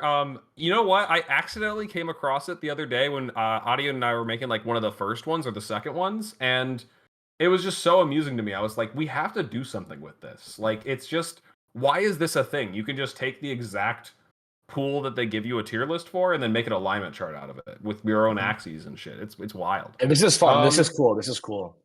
It's weird. And so yeah, I decided that the best second axes would just be based in cringe because it's super funny. It's valid. Yeah, it's valid. For Clefable, it's definitely on the low end of viability. I feel like I want to put it at like 75% towards unviable in like, so whatever section. I don't know. Oh, yeah. And then for cringe and based, I don't know. It's pretty like on the line. I'm gonna say like honestly, same height as Charizard, just like at about 75 there. Maybe a little bit to the left more. Yeah, I agree with you. I agree with you on that. All right. Yeah. I feel All right, that. let's keep it moving. All right, Nails, you got Alolan Ninetales. What do you think about Alola Tails? Yeah, I mean it's I think it's pretty based. Like, it's trying to counter one of the more oppressive strategies in the meta. And it's probably like 30% toward viable. All right. Nails, we're like the opposite, bro. I think it's viable, but I think this fucker's cringe, bro. I think Why? Ninetales is a bot. I don't know. What? I don't know. It's just a little piece of shit. I don't know why. I just think every time I Honey see it, just I'm used like, it, so he's of course gonna want to call it based. I don't get it, man. This dude wants to click screens over the course of 2 turns. Like, why, dude? Just you only need 1 turn for that shit. that's valid, but I feel like it just a lot of times I don't know. It's just nothing. I feel like it's good if it can be good, but I don't know. I feel like only the specs version I ever like respected. Like the other shit, I was like, this thing's ass. I don't know. That's just me though. Oh wait, no, I forgot about the specs version. That's super based. Put it back up where I Yeah, had the it. specs version I like. That's the only version I thought was personally cool. think Everything this else, one's I'm like, closer to the line. But I don't know. Okay. I don't have a right. lot of feelings about Ninetales, so I'm willing to concede here. All right, we'll even it out. Next up, we got. I guess this is my turn because we did see an Arcanine, or you saw Heat Sweet Arcanine. I'll do both of them at the same time. Make it to day 2 with Justin and Shiliang, both top cutting this event. I'm sorry, these guys are not viable. I know it's just the tanks who have been using them. And how based is Arcanine? I feel like if you're choosing to use Arcanine over Incineroar, that is pretty cool. Especially I think Cantonian Arcanine. That's pretty unviable, but it is pretty based. Heat Sweet Arcanine, you're clicking Rock Slide. It's less viable and it's also less based. It's gonna go like right around here. What do y'all think? Or more viable, do you mean? It's a little more viable. Yeah, sorry. I agree with that. Assessment. It's pretty Valid good assessment. Seems Yep. fine. Seems fine. All right, scrolling down. Are we ranking Gengar? Alex, are we ranking Gengar? I don't think we're ranking Gengar, dude. That guy definitely did not make it, right? I'm typing Wait, G, Grimmsnarl, Gliscor, Gothitelle, Gyarados. Yeah, no Gengars made it. Sorry, he gets skipped. Okay, wait. If our bar is mid day 2 at Toronto, then have I got a guy for you? Put Primeape in there. No. There was a Primeape in day 2. Yeah. Put Primeape in there. I heard Slam it about to the this. top. Where is Slam it? it to the top and maybe the top left because, like, come on. Where is this? Where is this? Shoutouts to Where Spencer did it Potter. finish? Next to Poliwrath, Pikachu. Can you take guys off, by the way? No, I can't take guys off. Sorry, the Hitmonlee is stuck. Oh my god, there is a Primeape. Where's the Primeape? What the hell?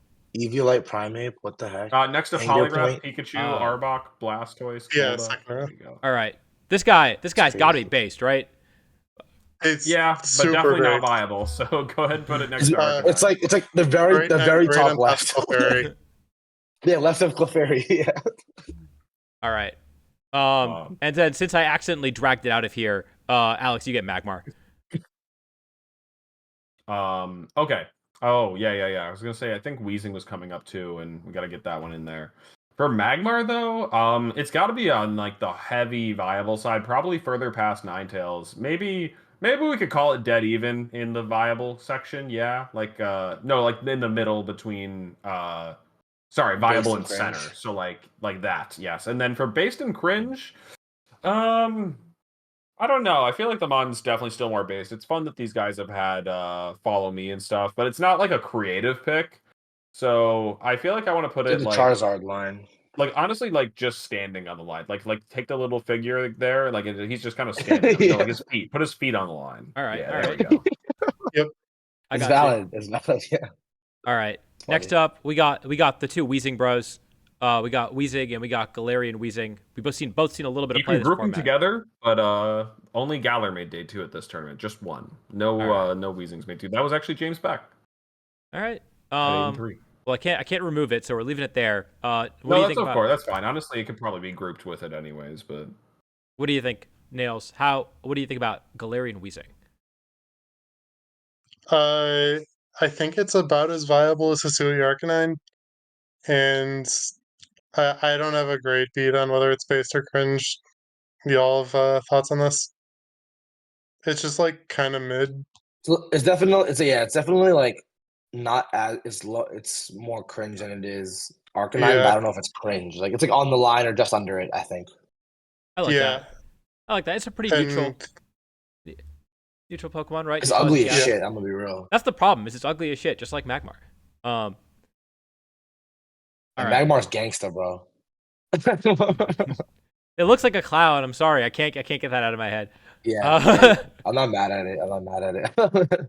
All right, but Electabuzz though. Electabuzz, I think probably about as viable as Magmar. A little more viable than Magmar it's here. a decent amount more viable. Yeah, But Yeah, we, more we've got- viable and more based. But it is pretty based. It is pretty cool. I don't know. It was kind of used for evil though. You know, like it was cool when It was. Electabuzz Yeah, was I on agree with balance that. teams. That's But like facts. when people were using Electabuzz on the Blood Moon Hyper offense, I don't know. That wasn't based at all. That was pretty Yeah, I cringe to them. hated it. yes. I don't know. That's valid. I think That's it's valid. Yeah, that's valid. That's so I think it's a valid. little less. I think this seems right. This seems right because besides that distinction, I see these guys exactly the same. Even though like I have a little bit of personal bias for Electabuzz because of our NAIC team, but like for Regulation H solely, like these are just two skins of the same Pokemon. They have different strengths and weaknesses, but Mhm. right. Anyways, I don't know if I want to do every Pokemon. Is Gyarados? Is I don't, next? I'm skipping. Gyarados? Do we have? Wait, did we skip over Eggy? Oh, we got to do did Eggy. Eggy make day Eggy. 2? It doesn't matter, dude. Eggy was Did a it part of make the day 2? format. It was a part of the format. It's super based. It's the most based didn't make day Pokemon 2? on there. Darsh, Fair. what do you think about Exeggutor? I'll go. It's based, but it's definitely less viable than the Weezing. I think it's not. Wait. I don't think it's. Why are we in agreement that it's based? By the way, this is like a sleep powder spamming Psy spam Pokemon. This is definitely. Yeah, but like, look at cringe. it. But it's. I think it is cringe for what it's worth. Wow. You think it's? I think it's tough. I think Weezing is cringier than Exeggutor, though. We can move Like, Weezing down. You know what we need is Maybe we need to be Sure, able to I mean- split Eggy in half so that his like head is popping out on the cringe side and his feet are on the base side because like I think They're- this is very much okay. who do you ask because I think some people hate Yeah. this thing, some people love this thing. I think it probably Do you guys think it's cringier? Do you think it's cringier than Weezing? Yes, though? Alex. Do you think it's There's a cringier? really good way to do this, and it's just like have Eggy's head at the top and his feet at the bottom, and have like a 20-foot neck in the middle, and then we've made it. Yeah.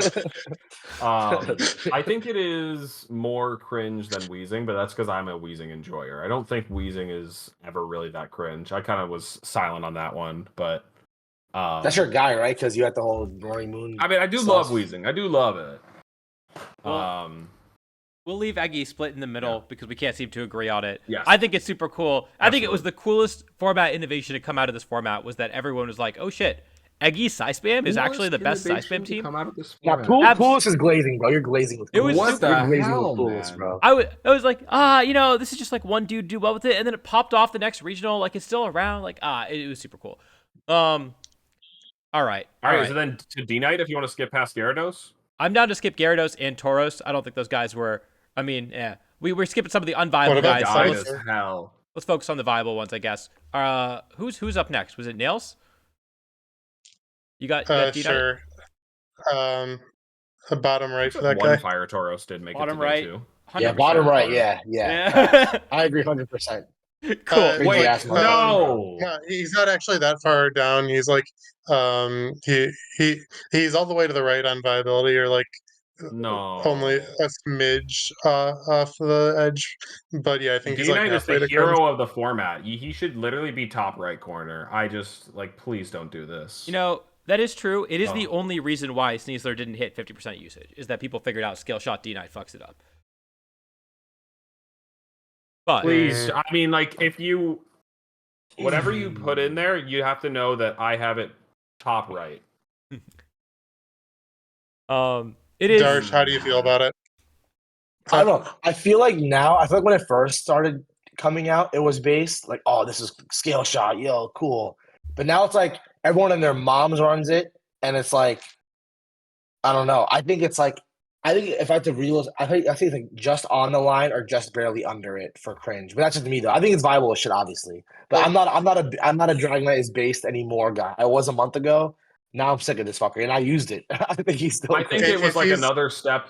It got even cooler when people started using Tailwind on it. It was like, all right, now fuck Yeah, the Prankster Tailwind, I Tailwind. agree. That I shit's agree with you. cringe. Prankster Tailwind is so stupid, and like, if we were looking at Tornadus in any format, it's um all the way down to cringe. But regular Yeah, that Tailwind, comment is that funny. shit's awesome, I missed especially the on a scale Tailwind with shot. a guy that can like. No, I'm on Alex's I don't team know. because I'm Okay. realizing that every single other highly Yeah, viable no. Pokemon is going to be cringe as shit because it's super highly used. And Dragonite, even though Scale Yeah, Shot no. is the single most annoying move in this format, more so than Dire Claw. Yes, I think D Knight has to be based. I'm It's such a sorry, unique set. it It's is so pretty cool. cool. Yeah, It Yeah, beats no, it counters the comment Dozo. is Like, come funny. on. yeah, okay. The No, guy said, if I miss the scale shot, I'll kill myself. That's so funny. the fact that he's a multi-scale guy is pretty cool. Like, just Yeah. stonewalling Ato is pretty nice. I'm convinced. Yeah, it's so good into the OG into the Carson stuff, like the first one, like the It's Sacramento team. playing It was pretty so good into that. honest. Like it's Yeah, dishonest but honest. I don't know. All right, next up, Typhlosion. Who's we up on got this one? Heatwing Typhlosion. This one's me. This one, I'm sorry. This one is less viable. I think it's probably like Eggy tier. It's like right on the line. It's really only Joe who did extremely well at this later in the format. And I don't know. I think this one's kind of cringe. Just as like at least Charizard, it was like, yo, this is like a Gen 1 starter. I'm clicking Heat Wave. I'm not clicking 2 Degenerate. This one's clicking Eruption, man. Like I can't stand by an Eruption bot. This one's going in unviable and cringe. I agree. This seems I accurate. agree with you. I agree. I Yep, would I put agree. it more Hey, look at that cringe than you have unanimous. it, We love but it. yeah, We'll put a little more that's cringe. All right. Yeah. Speaking of Pokemon that only really did well this regional, I guess we're at Politoed. Darsh, what do you think about Politoed? I think Politoed's gangsta, but I don't think it's viable. Like I don't. I think it's like I think it's based, but it's unviable. I would say it's like it's just higher than Ninetales. Like in terms of base, yeah. But I'll say a little more to the right. It's like more closer to Hisuian Arcanine a little bit. All right. Yeah, right there. I think. What do you guys think about that? That seems good. That seems good. it's a decent spot. It is in It fact. looks. It cool. always looks good in the game. In the game, it looks good. Like it's a good mon that looks good in the game. So I'd be rocking with Politoed. It's one of the coolest looking Pokemon. Dude, I'm I'll say excited it. for this next one. Yeah. I'm excited What's for the next this one? I Jump think Off? it's me too, right? Yeah, you got Jump Off. Yeah, dude. Fuck this guy. Oh my Cringe. God. All the way bottom. Literally, like, make sure that you've slid it down as far as it goes. Yep. And then, in terms of I said, fuck viability, this guy. probably just Ninetales. I think you just make it even with Ninetales in terms of viability. But I think, yeah, all the way down to the bottom. Fuck this mon. Fuck this Mon, dude. Heard All it here right. first. Where are we Nah, going that next? thing's actually a bot, yo. That thing's actually a bot. I'm not gonna lie. All right. Did Murkrow make day 2? We can talk about it since it has been like floating around. That thing's cringe as fuck. That is. I don't even. Nails, what do you Slam it think? in cringe. Just slam it in Dude, cringe. Danny no, it's Ravencraft like- had 2 original picks, at least 2. They had Tauros, Paldea, and Murkrow, and made day 2 with it. 7-4. All right. I watched one yeah, Jamie no, Boy that's- video and was like, I'm gonna use that shit. It's yeah. more viable than you have it, but just by a smidge. And its cringe is pretty accurate. Yeah. All right. Cool. I feel like Nails, you're getting all the shit mons that we gotta rank. I don't know why. It's just working out that way. All right. I guess I get Kingdra before you do Porygon 2. Kingdra, I think Kingdra probably less viable than Politoed. I think Wolf made it work, but no one else can make it work. I also think it's less based than Politoed. I think it's like it's not all that cool a Pokemon. Politoed looks It's more cool. basic Clefable though. It's more basic Clefable though, Brad. I don't even know if that's true. Like, I don't think that's true. Yeah, like Well, it's I'm a definitely, big it's definitely more based than Clefable. You think it's more based than Clefable? Maybe I'm just a big fan of the Clefairy family in general. I actually think this is kind of cringe. So the Clefable, I think it's more based on Clefable because like everyone figured out their favorite Swift Swim option is Basket Legion. That's the one that everyone goes to. Whereas like, and like Clefable gets outclassed by a bunch of other Follow Me Pokemon, but like, I don't know, we still see Clefable a little more than we do see Kingdra. So I think Kingdra's got to get some based points for that. Like, All right. It is a cool choice. I'll give it that. I'm still scared of the all the critical hits that it can get with the Focus Energy set that we used to see. Um, all right, Mhm, P2's mhm. up. all right, Darsh, you got P2. What do you think of P2? Bottom right, bro. Bottom right. Also, So fuck this thing. I think Hmm. you guys. Oh, you guys love this thing. Oh, it's so cool, No, bro. honestly, I don't love it either. I think it's just like a line rider, like just like obviously Yeah, viable, but just chilling in the middle. I think it was cool. Again, it's I don't know. I don't know. It's never I think he. bothered me. I think it hangs I've out never with been Magmar and excited Buzz. for it, but it's never bothered me. That's how I feel about it. Go I ahead, Nick. also look Sorry. at like playing against it. Like even like playing against it, it's like, oh, I gotta deal with this fucker now. Like, Yeah, so it's you like deal with it. Like it takes it's a few valid. turns, It's but that's valid. fine. Do you think I Just but spend you a think couple it's turns you on. think Electabuzz is less? I think Electabuzz is like cooler than Porygon 2 though. Like Electabuzz is more based than Porygon 2 is. Dude, You No, guys like think the that? P2 is only pretty low usage. Like if P2 is at like 30% usage in a format, it starts to get annoying, but it wasn't that good in this format. I think On the it's one team. well, that's the thing is, like I Yeah. think that P2 it feels more cringe than it actually is because it's always next to Incineroar and Amoonguss, and those guys are cringe, right? And so we're just conflating it with yeah. the Yeah, two the I would two say his cringy guys. partners. Yeah, I would say his partners make it more cringe than it is. That's fair. I was like even the Ursaluna. I'd say line's fair. Yeah, it's definitely. Uh, I think just for me, bro, it's just like, oh my god, I just associate it with dealing with that freaking annoying ass team, bro. So yeah, it's fair. All right, are we ranking it, Smeargle? it's Smeargle viable? oh yeah, that's Skip what I that was shit. trying I to had to look up. I deal with. was trying to look up ahead.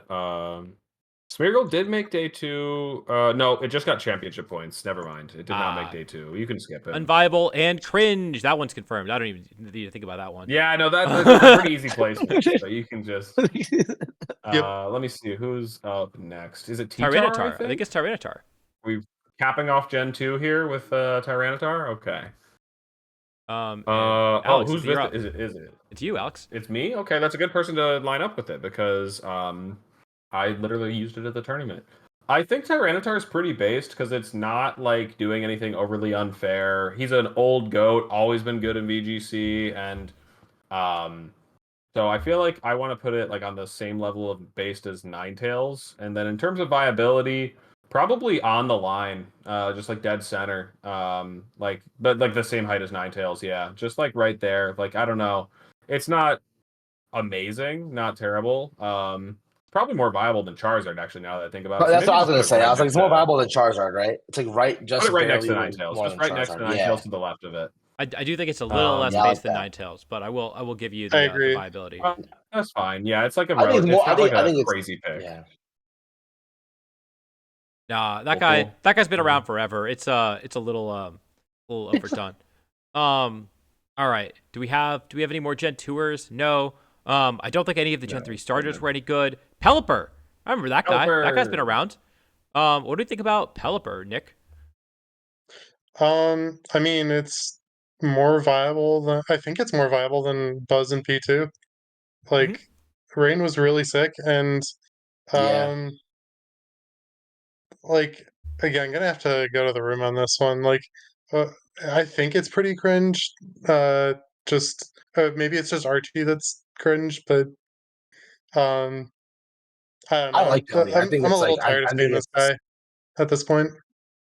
My thoughts on Pelly is that he's not the bad guy; it's his friends.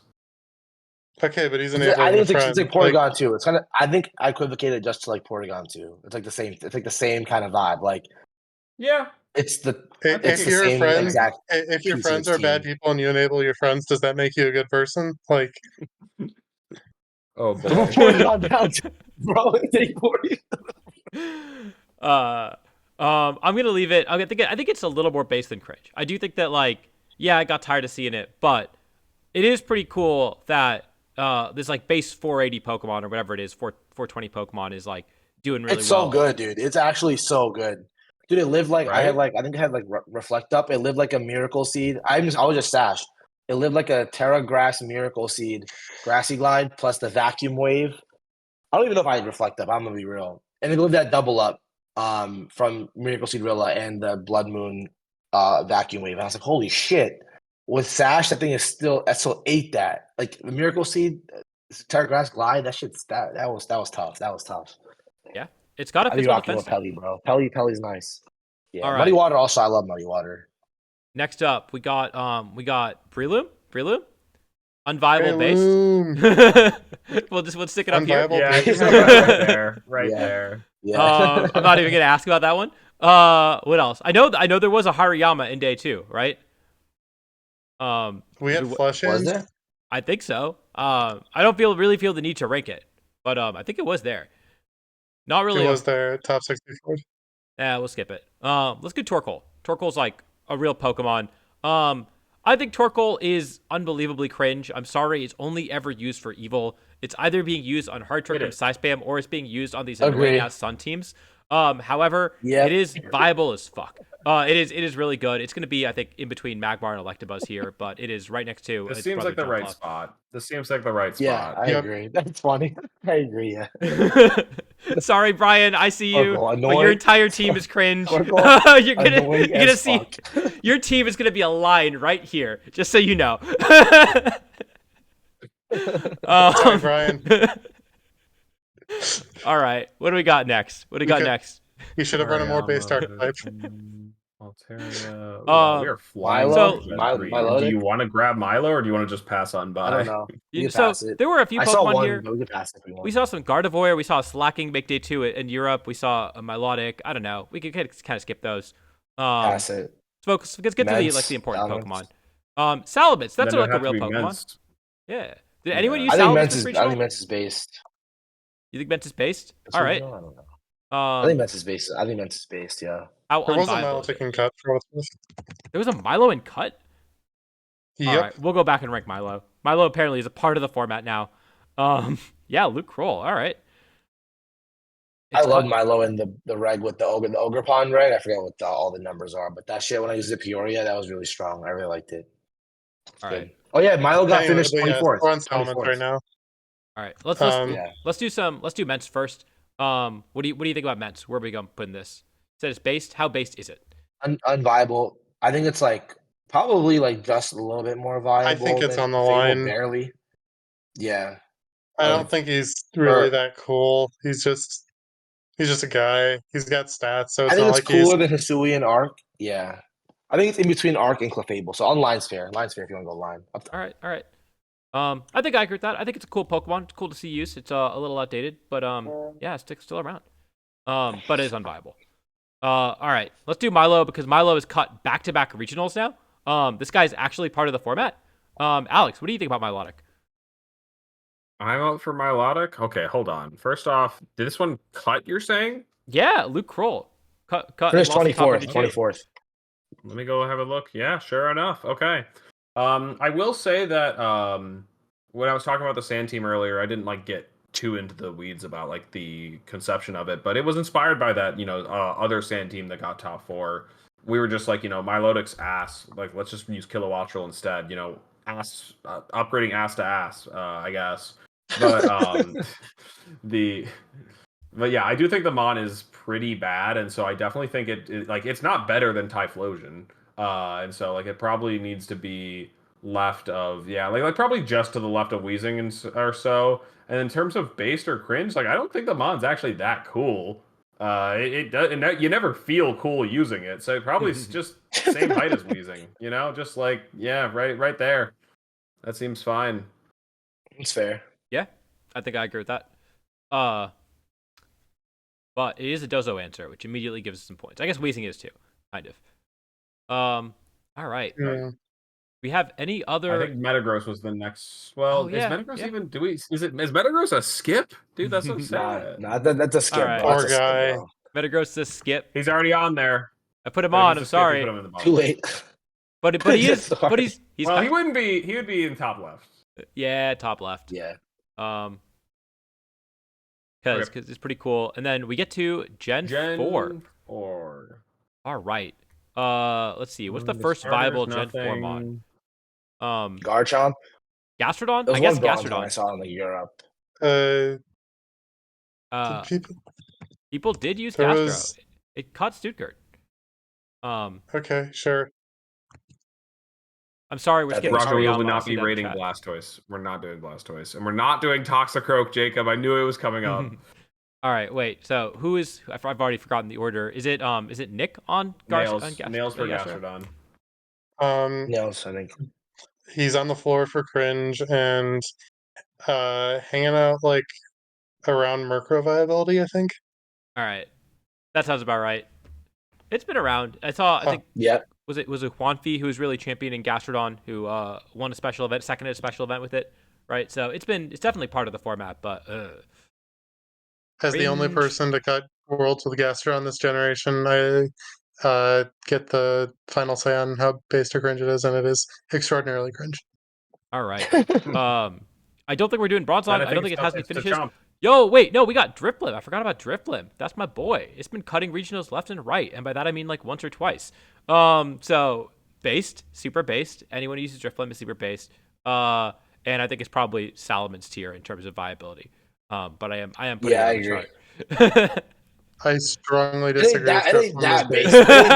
It ain't that Hey, Nick, based. I'm It with ain't you that on this. based. I don't think it's based. I think it's a line writer, if anything. Like I think it is cringe. I think it is extremely cringe. Wow, they're not I'm even running cringe. Hypno on it, man. Nah, executive decision. I'm putting it in based. It's sorry. This Pokemon's You based. can hide it there. You can hide it there so I forget about it, Adi. Go ahead. Bro, put it at the very top. Bro, put it at the very top when he pulled it out. He's like, Right? All right, Darsh, you got Garchomp. What do you think? all right, this thing is, I would say, a little bit less viable than P2, right? Like, I don't know, even the way Right. it finished. I mean, I He would had say a something stretch there. around.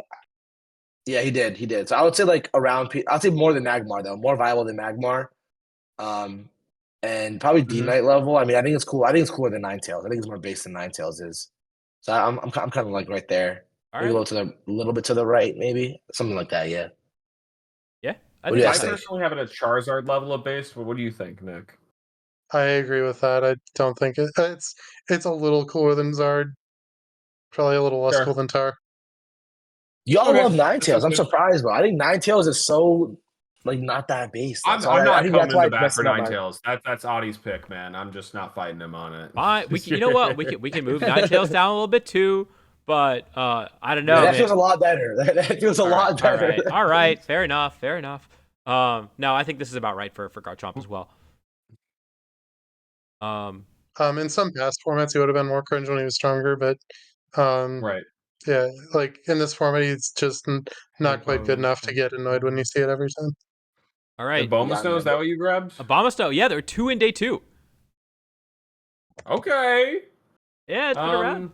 I feel like Aboma Snow gets like based points because it's like, damn, you didn't want to use Ninetales. You wanted to use this for like good reason. You know, obviously they have very different strengths. So it's just I that agree. this And like one you doesn't wanted to have pull as up, like, many yeah, of those things that we call strengths.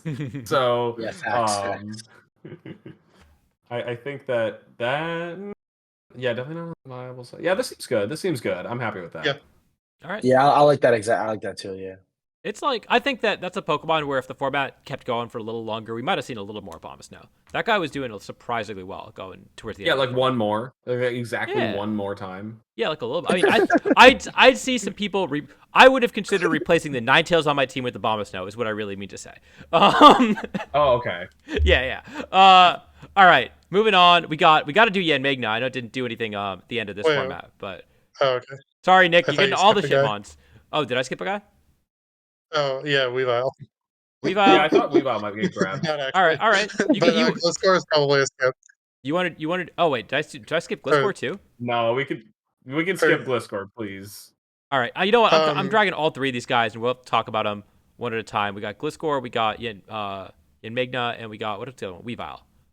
Weavile Nick, bottom left. Which one do you want, Nick? Yeah. I'll take I'll take Yanmega. That guy is like. So when he's doing hypnosis shit, it's really cringe. When it's doing just like stab, tail, and protect, it's like just on the line. And I don't think it's that viable. It's just kind of like right above Milotic. Right above Milo. All right. Yeah.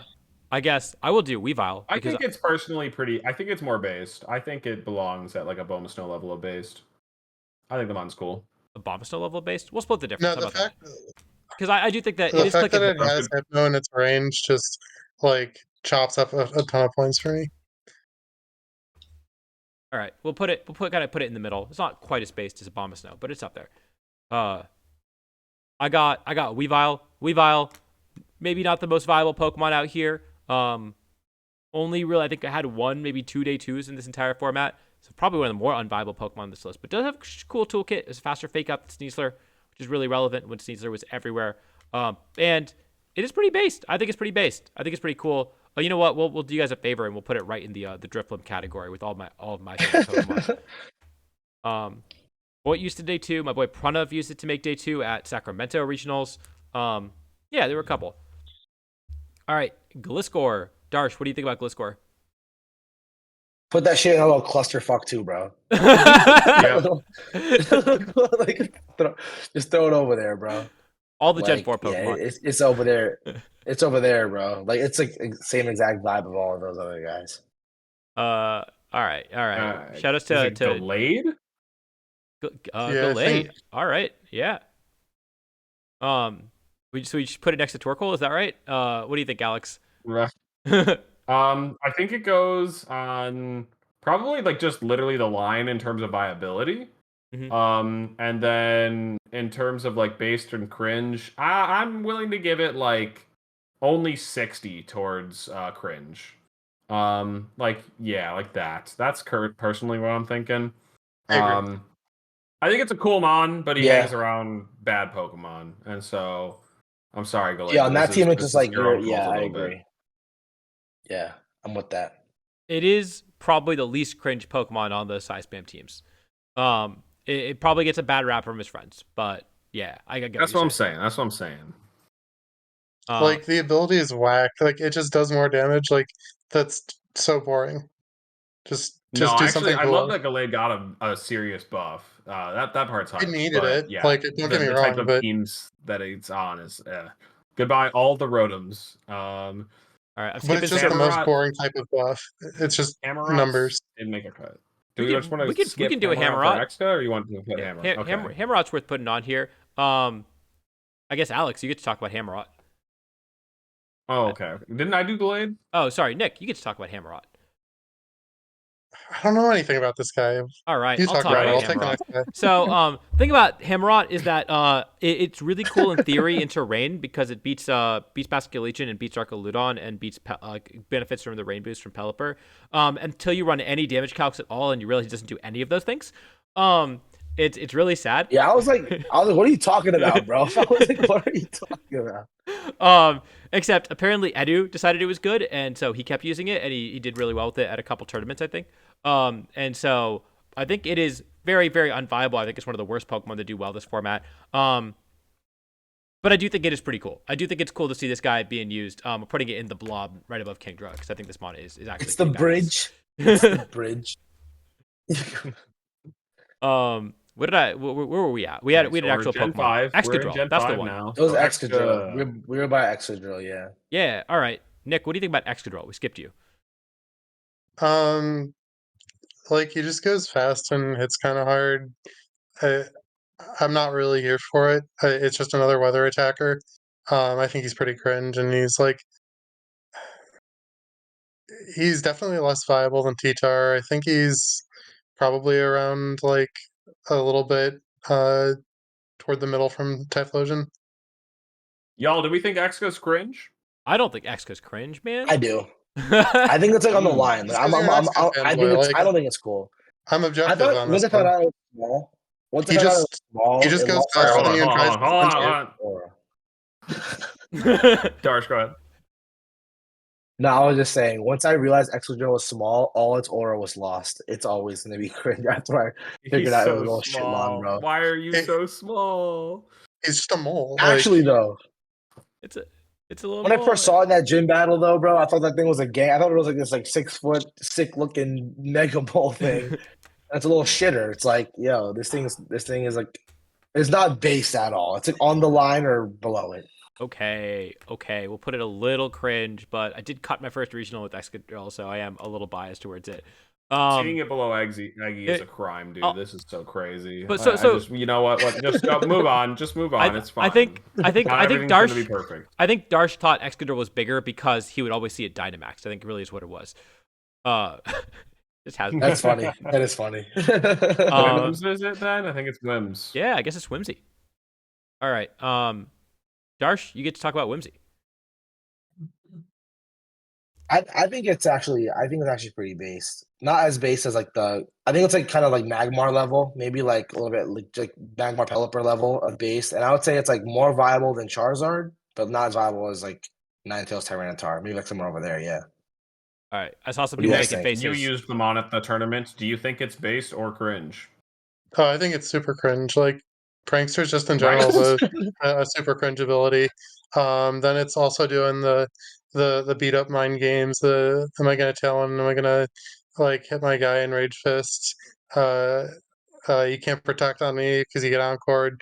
It just turns off game mechanics and like the amount is super cringe. It's like a bit I north of like right Johto. there. I think that seems That's right. fair. That's Yeah, fair. this is where this It's is where I'm valid. at. Yep. I think TacCat has it right where this is the only format where Wims isn't straight cringe. It's just a little cringe. But yeah, I think it's a little cringe. Yeah, I agree. It's valid. It's valid. That sounds right. Okay, after All right, Whims, we got Hilligan, Hisui right? Lilligant. Does that go on? Okay. Yeah, that guy's been around. What do we think? Alex, you're up, right? What do you think about Hilligan? I mean, it's gonna be on the floor, right, for being cringe. And in terms of viability, not very viable either. I think you kind of nailed it right where you had it, to the rightish there. Probably about Milo tier, yeah, like in terms of viability, but cringe on the floor, definitely. Mm-hmm. Wims wasn't cringe in Reg G. It was very cringe in Reg G, Rajan. Sorry to break the It was news to very you. cringe in Reg G. It was pretty darn cringe. Um, All right, we got Hisui and Zoroark. Everyone just telling me. Funny. Hisui and Zoroark. This guy had a show Does in it? occasionally here and there. It was on the Eggy team, the top cut. Whose turn is it? Nick's turn, right? That shit's cringe. What do you think about Hisui and It's Zoroark? I mean, it's just XD. Did I lead the Zoroark or did I lead the other guy? Like, it's not fun to play against, and it's just well, like it's fun if you want to prank people, I guess. But that's not like actually a good Pokemon. I think it's quite cringe, but some people probably get a big kick out of it, and it makes funny clips. So it's like a bit below and to the left of Milotic. I'm with Nick on the side of it being cringe. Like it is just Yeah, me too. Me like too. I don't know. There are a lot of ways to have mind games in Pokemon. This is just like a let's introduce one for the sake of it, and like I'm not even getting that much benefit out of it usually. Like it's just The silly. one cool thing that it does to do is it does get to wall annihilate entirely. But I Right. think I agree with you guys. It does have like applications outside of just being the like funny mind game. Like it was like genuinely not an awful Pokemon in this format, despite that. But yeah, definitely on the cringier side of things. Got the If tell. they gave it a real ability, it might be like a lot less cringe. All right, But it let's just doesn't. yeah. Let's talk about Goth. Goth is Shadow Tag is like the single most cringe ability in the game. It just entirely blocks off game mechanics. I do love me some Perish Trap.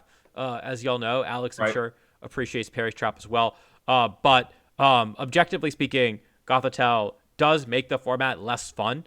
Whenever it's around, it turns off Weather Wars and just changes the way that Pokemon is played. I think in terms of viability, I think, even though it only saw the one use at the end of this format, I think it would have saw more play moving forward as Weather Wars became more and more of a part of it. So I am willing to put it a little more viable than its usage maybe indicates. But I think this guy's, I don't know. I'm putting it right next to Typhlosion. What do you guys think? further down. They're down. Yeah, no, like I'm a big shadow tag enjoyer, but that is the shit is the definition of cringe. I think Yeah. it's like slightly above the floor for cringe. I'll let you know. It wasn't cringe when we used it at Indianapolis Regionals 2022, but it's been cringe every other time someone Of used it. course. Uh, Of course. No, I Was mean I it enjoy based when using I it. Like, used was it based when I used Gothitelle and Gotharita on the same team at the same tournament? yes, actually, yes. uh, That's no, crazy. The That is Gothitelle was crazy. just as cringe that Gotharita was based. And so like it averages out Val, to yeah, I like that a take. I decent. like that take. I like that take. But the All right. Goth was no less cringe than it usually is. All right, Darsh, you got a Mungus. For some reason, you get every single like incredibly viable Pokemon. What do you think about a Mungus? Yeah, I got like Garchomp, fucking Pelican, all these normal ones, but I don't know. I think it's obviously it's like viable. Like I would say it's viable. I would say a little bit less viable than Pelipper. I don't think it's as viable as Ooh, Pelipper. Um, I'm here for it. right now, okay. I don't think so. I think I'm not yeah, saying I I agree or think it's like disagree. It's just yeah, surprising. But yeah. I yeah, would say it's I Cringe? think it's less cringy than Whimsicott. I think it's less cringy than Whimsicott. So maybe like under Okay, I guess Electabuzz, I'll like move right over there Whimsicott down. somewhere. In that case, I'll move Yeah, Whimsicott I think down. it's like I yeah, yep. I think it's like somewhere over there. Somewhere over there, I think. All right, this looks about right.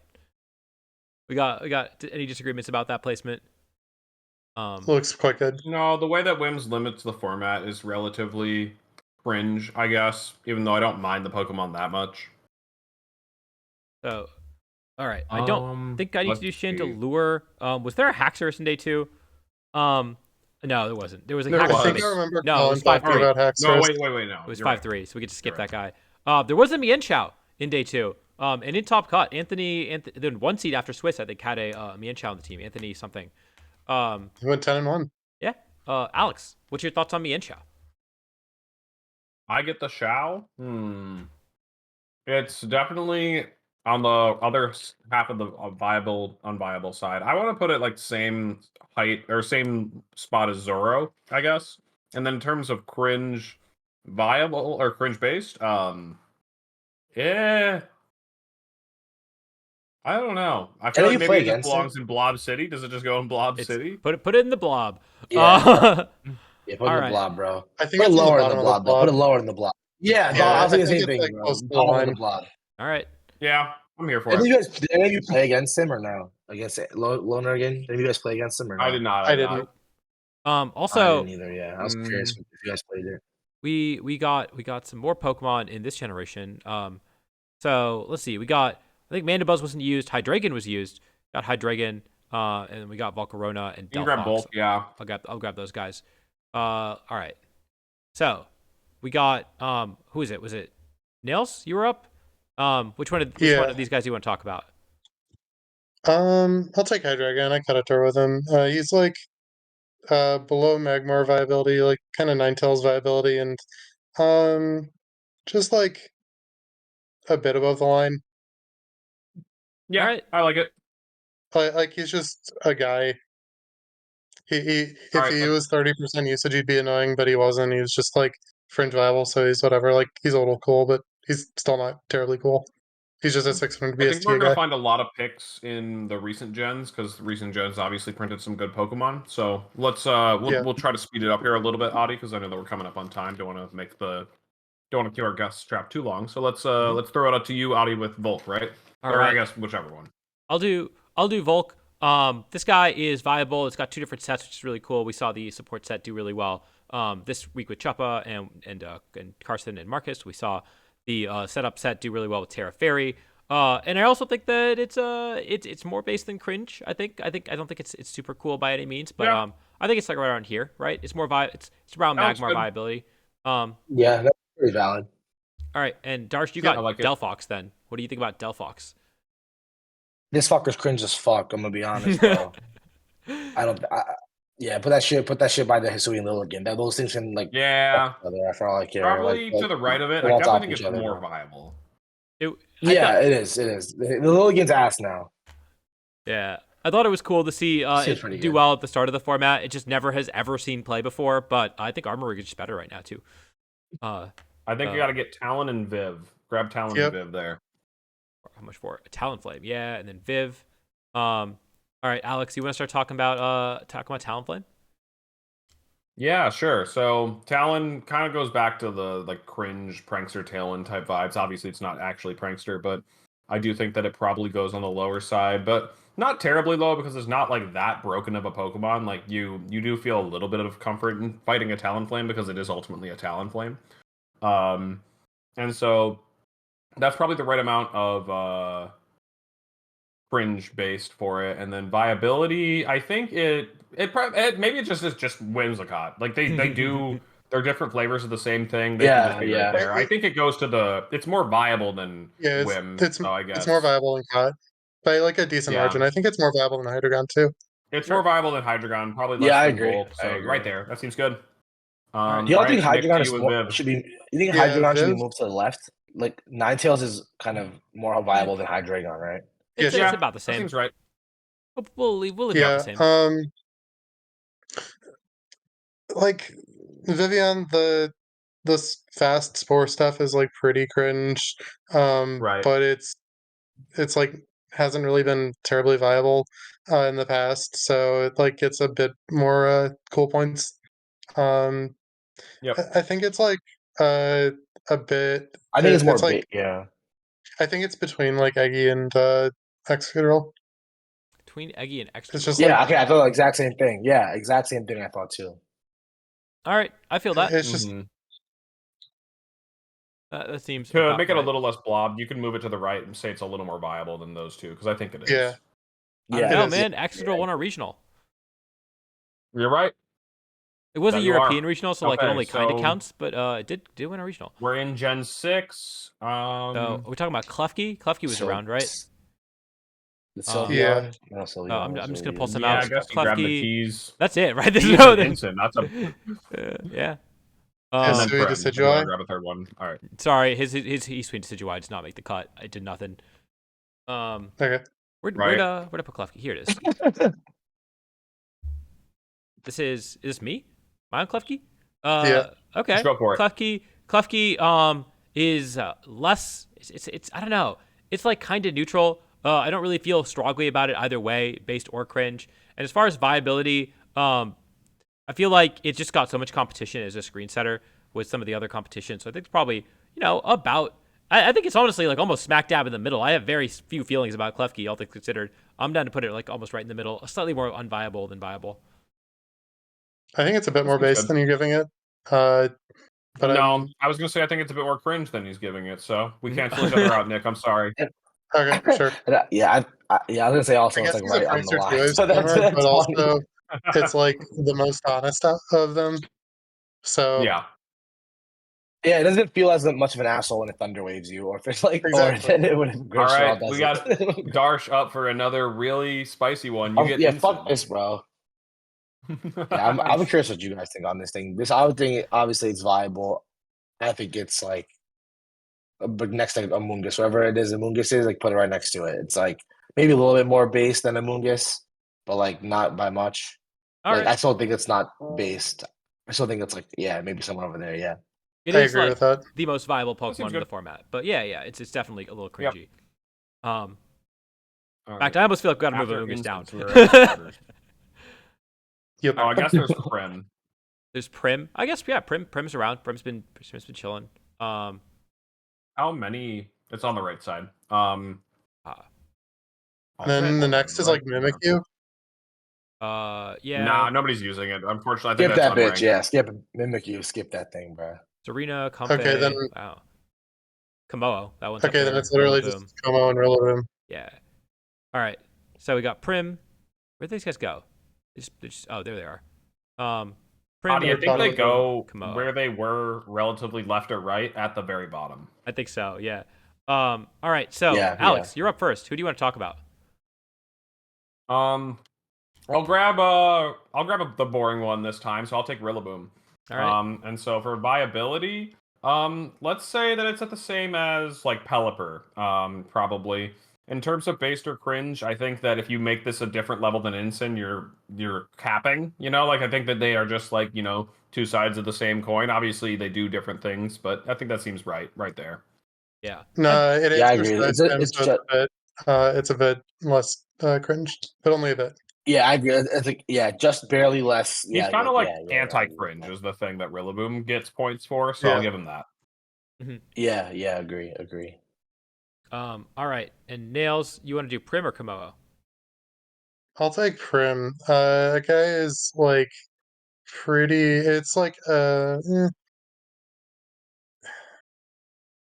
it's just a bit to the left of the line. It's pretty bad, and like I guess it's a little bit based because it wasn't good enough, but it's Dozo counter, and we got to give it points for that.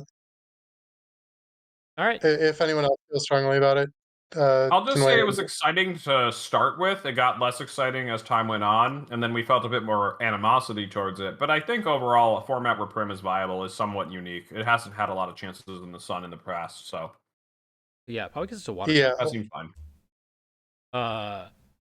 All right. And then I get Komodo. Komodo Yep. definitely like a little viable, probably like slightly to the right of the viable line. And overall, I think personally, I think Komodo based. is pretty cool. Yeah. I think it's more I think it's quite cool. I think it's more based That's than valid. I agree.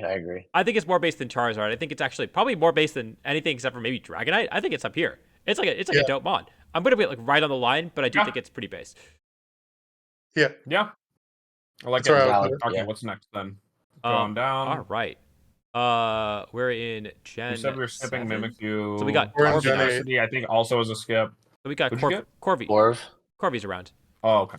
Hatteran and Wolf, Grimmsnarl. Corvi, Hat, Grim. Veteran Grimmsnarl, and All then right, the cool. Indeedis. Set that up then. And yeah, we'll Yeah. get the Adidis too while we're up here. All right. So, Corviknight first. Darsh, what do you think about Corviknight?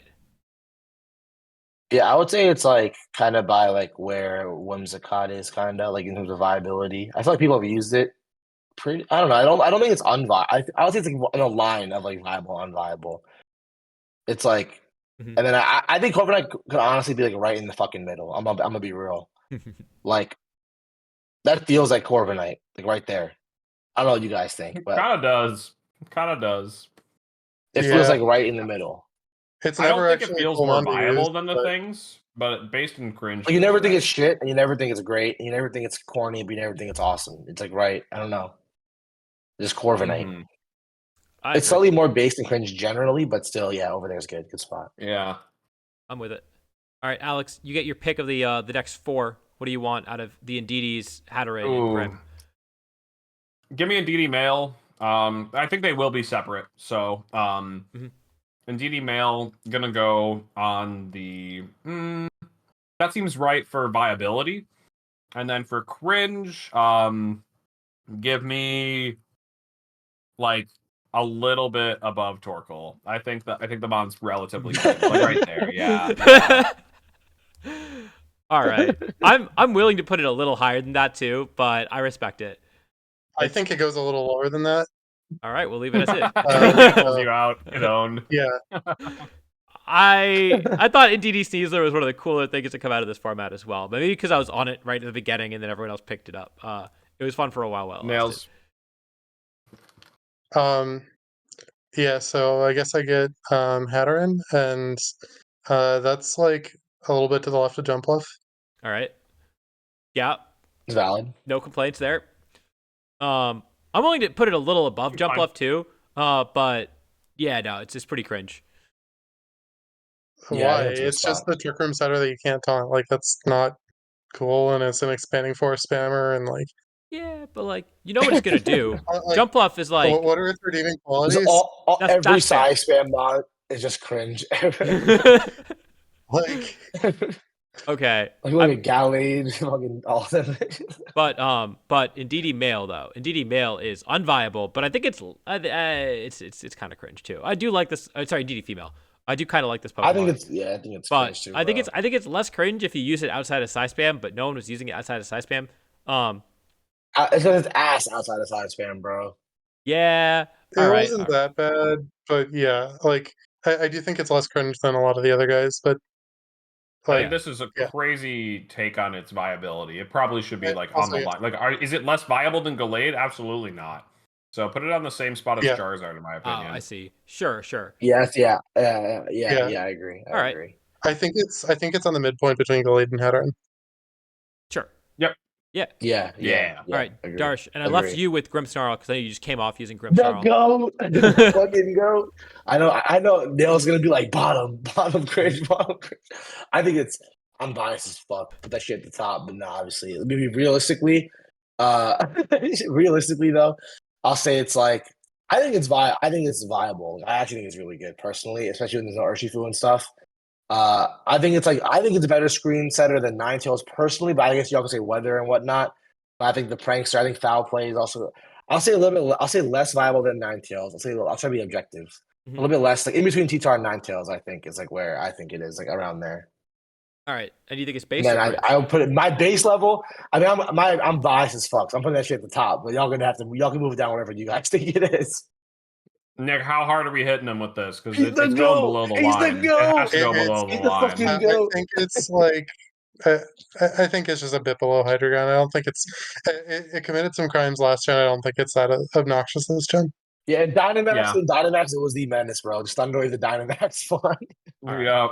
We'll call it even. For some reason, all the screens are just like Klefki. You know, like they're not base, they're not cringe. They're kind of just there. You know, they're Spamming really. screens is a really honest strategy. Spamming T-Wave is a really dishonest strategy. It just kind of averages out. Mhm. Valid. All right, what do we have Dragapult. next? Dragapult. There's Dragapult and then All right, Bear we've got and then Dragapult, Basque. Bear, the Basque, Sneasler. Oh boy, Sneasler. we got some fun ones coming up. All right, let's Yeah, grab let's them. go. Let's go up. Yeah. Let's get them. All right, so we got where'd Dragapult go? Here we go. Alex, you got Dragapult first. Okay. Dragapult, it's honestly probably Volcarona in terms of viability. And in terms of based cringe, I feel like I also kind of like think it's at that level too. It's probably like just to the left of Volcarona. It's a little less viable. No, like pretty It's like much next to it's it. like a lot honestly. less viable. Volcarona saw play throughout the format and kept innovating. Dragapult fell off, dude. No, it definitely fell off at the end, Volcarona. So It you're just either got taking 2 in Volcarona top with 8. They were just 2 in top 8. If not 3, there Oh, were but 3 in that's top a 8. different. It's a different set, sure. With a Yeah, different set, but the yeah, same you're right. You're Pokemon. right. Dragapult also peaks higher than Volk. I Might be a hot take. Volk Alright, was good the that seems entire fine. format. I'm not. I think it's. I That think seems it's good. Let's keep it going though. all right. Sure. Nails, what you got? Which one do you want? I'll take Sneasler because that's an easy one. It's actually in the right spot already. Just move it a bit to the right and Yep. Yeah. All right. I will go ahead and take the I guess I'll take Ursa Luna here. Definitely viable, probably like Magmar tier viable, P2 tier yeah, it's just a P2 tier viable mod. But I think it's kind of cringe. I don't like seeing this guy. I think it's like instant level Yeah, cringe, neither do I. honestly. Fuck that bear, bro. I'm not gonna put it that Yeah. low because I don't think it's like It's a Psy bot. Spam Amoonguss level, but yeah, I think it's pretty cringe. Damn. It's cringer than guess I'm just gonna have to keep it's like quiet. low. I'm gonna have to keep quiet because I think the Bears are based. But you know what? I it's fine. It's not my crowd. I'm gonna just accept it. I agree with You Adi. guys are right. All right, Darsh, you want Basket Legion or you want Masquerada? I'll do Basque Legion. I think it's weird. I think it's I think it's cringer than Electabuzz, but not as cringy as like Ensign. All right. And it's pretty viable. I'd say it's like yeah. I'll say it's like Electabuzz, just under Electabuzz. I would say. All right. Yeah, Yeah, right seems there. about right. Like right around there, I would say. Move the Rillaboom over a little bit, get to space. And then Yeah, I like feel right like there. I think I agree with that. Then next up, Alex, what do you think about Meowscarada? You give me Meow Meow. This guy's so like sorry. whatever. I think Adi takes Yeah. Meowscarada because he's the one who thinks it deserves to be in the chart. It's got triple axle. Yeah. It kills Dragonite. It's a grass type that kills Dragonite. Fine. It's also like kind of cringe too, so we'll put it on here. We haven't had a lot of unviable cringe mons. Yeah.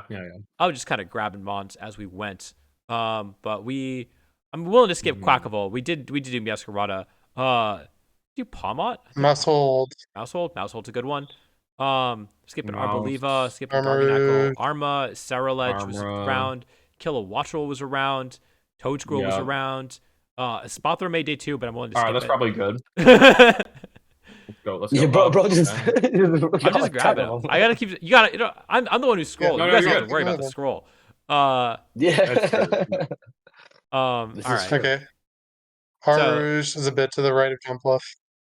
all right. Oh, we almost forgot Kilowattrel. I don't. It might end up over there, but let's grab him anyways. Thank you. I did forget about him.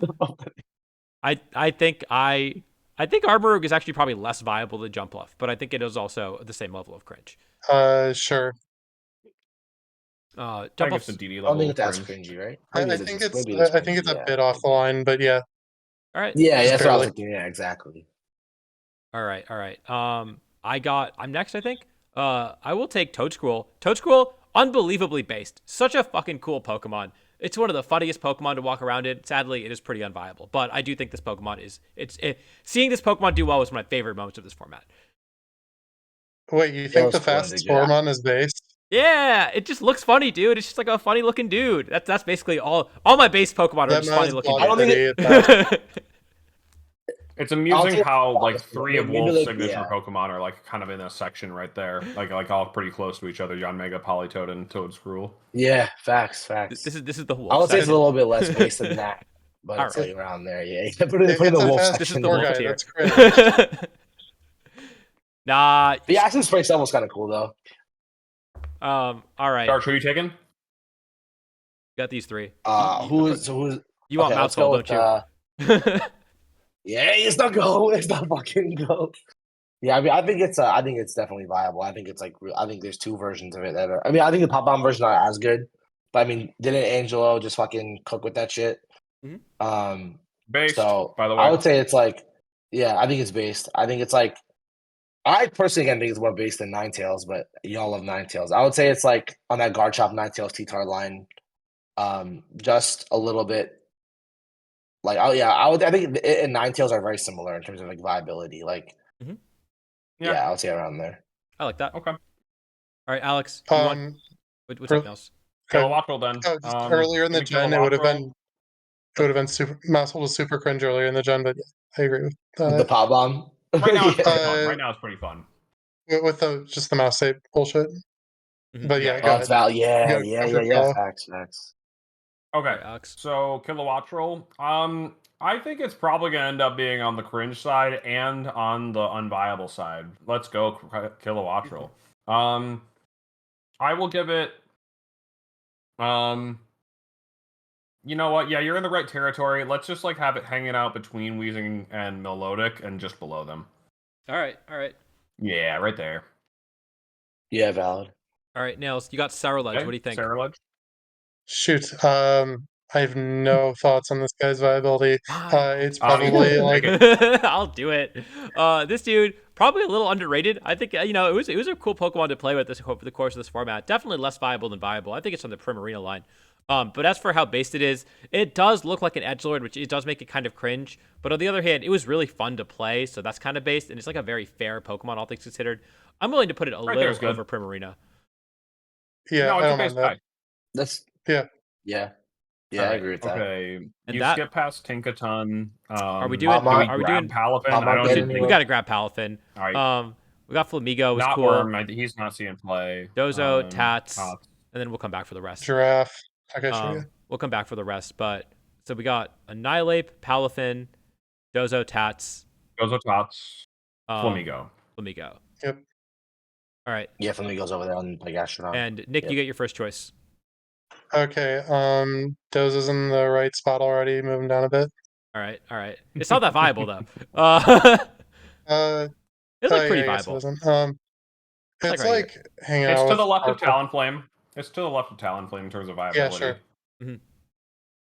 All right. I like that. And then cringe, I Yeah, would put it yeah. on the floor, but like Yeah, I would I'm also put it okay on- with where it is because solo. Yeah, Dozo's floor. okay. Put that shit on the ground, bro. The solo Dozo Yeah. stuff was pretty cool to see. But even Solo, bro. Solo also just also yeah. I don't know. I think it's like just over the floor, like in between Armor Rouge and Jump Bluff level. We can leave the super cringe for the Tatsugiri. Yeah, Which the Tatsugiri just goes underneath Dozo. it goes. Well, the thing is, it's less viable than Dozo, but it is like way more cringe than Dozo. So I'm putting it in the middle of the side spam guys. I think. Okay, sure. Yeah, it's valid. Hell yeah, he's surrounded. Um, We've got you surrounded. Mhm. Yeah. All right. Darsh, do you want Annihilate, Palafin, or Flamigo? I'll go with Ape. I think Ape is viable. Obviously, right now it's like really good. I don't think it's like Pelipper really good. It's probably like Electabuzz level, between Electabuzz and Garchomp level, viable. In between those two. I think it's also cringe. This fucking Final Gambit shit is pissing me off, bro. So I would I say love the it's like, variability in its set. I think it's so fun. yeah, But yeah, the I no, gameplay is think I the do probably think guy's it pretty base is. annoying. too. Like, No, but also like Rage Fist stuff. I would say it's like next to Basculegion on the left. All right, That's so where you I left put of it. Basque. All right, I like that. That's fair. That's reasonable. Yeah. That seems fine. It's about there. Alex, oh, you I actually got. think he's pretty basic. Sure. I think it's kind of base, but I do think that if you're, especially if you're playing closed team sheet, that guy's cringe as fuck. I Oh, don't yeah. know. It got kind of cringe as the format went on with the Final Gambit stuff. Maybe it's like closer I to the think line. Like I maybe think like that just it's been under the power line. crept enough that it's not as obnoxious anymore. Like, there's enough stuff that actually just beats it. It's not just like stat checking and also doing toxic set diversity stuff. Oh, We'll put that's it. where I wanted it, next to P2. We'll Nice. put it on the line. Okay. We'll Yeah. put it on the line. That's where Yeah, yeah. I'm good with that. All right, Nick, you got Flamigo or Palafin? Your choice. I'll take Palafin. I think the guy is quite based and like about serolage viability. Really, Sterilage. I guess it did see some an uptick in usage towards the end of it. Yeah, I was gonna bring it over D Knight for like like a long time on my team. you know, I think Mm-hmm. he's actually just really based, honestly. it's pretty based. Yeah, We'll put it up there. it's cool. All right. Yeah, I switched it Flamigo like a for week me, before. I think the Mon is based. It's kind of like fun that it got its chance, but yeah, the viability kind of dropped and dropped and dropped. So, I'd put it just hanging out to the left of Saraledge. The left of Sterilage. All right. No, you Yeah, meant I think it's less viable than Saraledge probably. Oh, I'm okay. talking about Flamigo. I'm talking about Yeah. Flamigo. Oh, my bad. That's what I was saying. We'll leave that here. This guy, yeah, this guy. I think this guy is also super based though. Now that it's not doing co-star shit, but yeah, I think it's probably to the left of Sterilage. I think it's Yeah. overrated. This thing is like a little shit. Like Yeah, not, Flamigo that's is not actually obnoxious, shit, but and it's it like just cringe. punches it. It's It's a, fair. It's fair. again, my ranking of based and cringe is entirely. It's just a funny looking dude. It's just a chill looking guy. Polytoad, Bro, look at Polytoad, Pokemon, bro. Toadscruel, He's just an Dragonite. animal. It's just an animal. It's just a funny looking dude. All right, you can probably all right. grab the rest at this point. So we got for Rigoraph, so we it's got Giraffe, Goldengo, bottom, Bax, Gambit, Goldie, Bax, Sinistra, this guy, and then I gotta Sinistra, upload Arc. the Ursa Luna at some We don't point got because I think Blood we're Moon. missing that one. Yeah. The Blood Moon. Selena Blood Moon. Yeah. Yep. Have to manually upload that every time because someone, I don't know who, forgot to put it in the list. All right. So, who was up? Was it Nick? Think you got your pick of the litter. Oh, I'll take Goldie. He's like D-Knight viability, and like probably pretty close to the line, maybe a bit under the line. Bit under the Probably a line. bit under the line. Yeah, he's not like exciting is the main thing. Like he's not cringe, Yeah. he's just boring. It's fair. He's Yep. awesome. But I agree with you. It's not like it's only really two sets you really use on it too. It's not like anything new and fresh and fun. There's nothing spicy there. Yeah. Yeah, Um, not really. Yeah.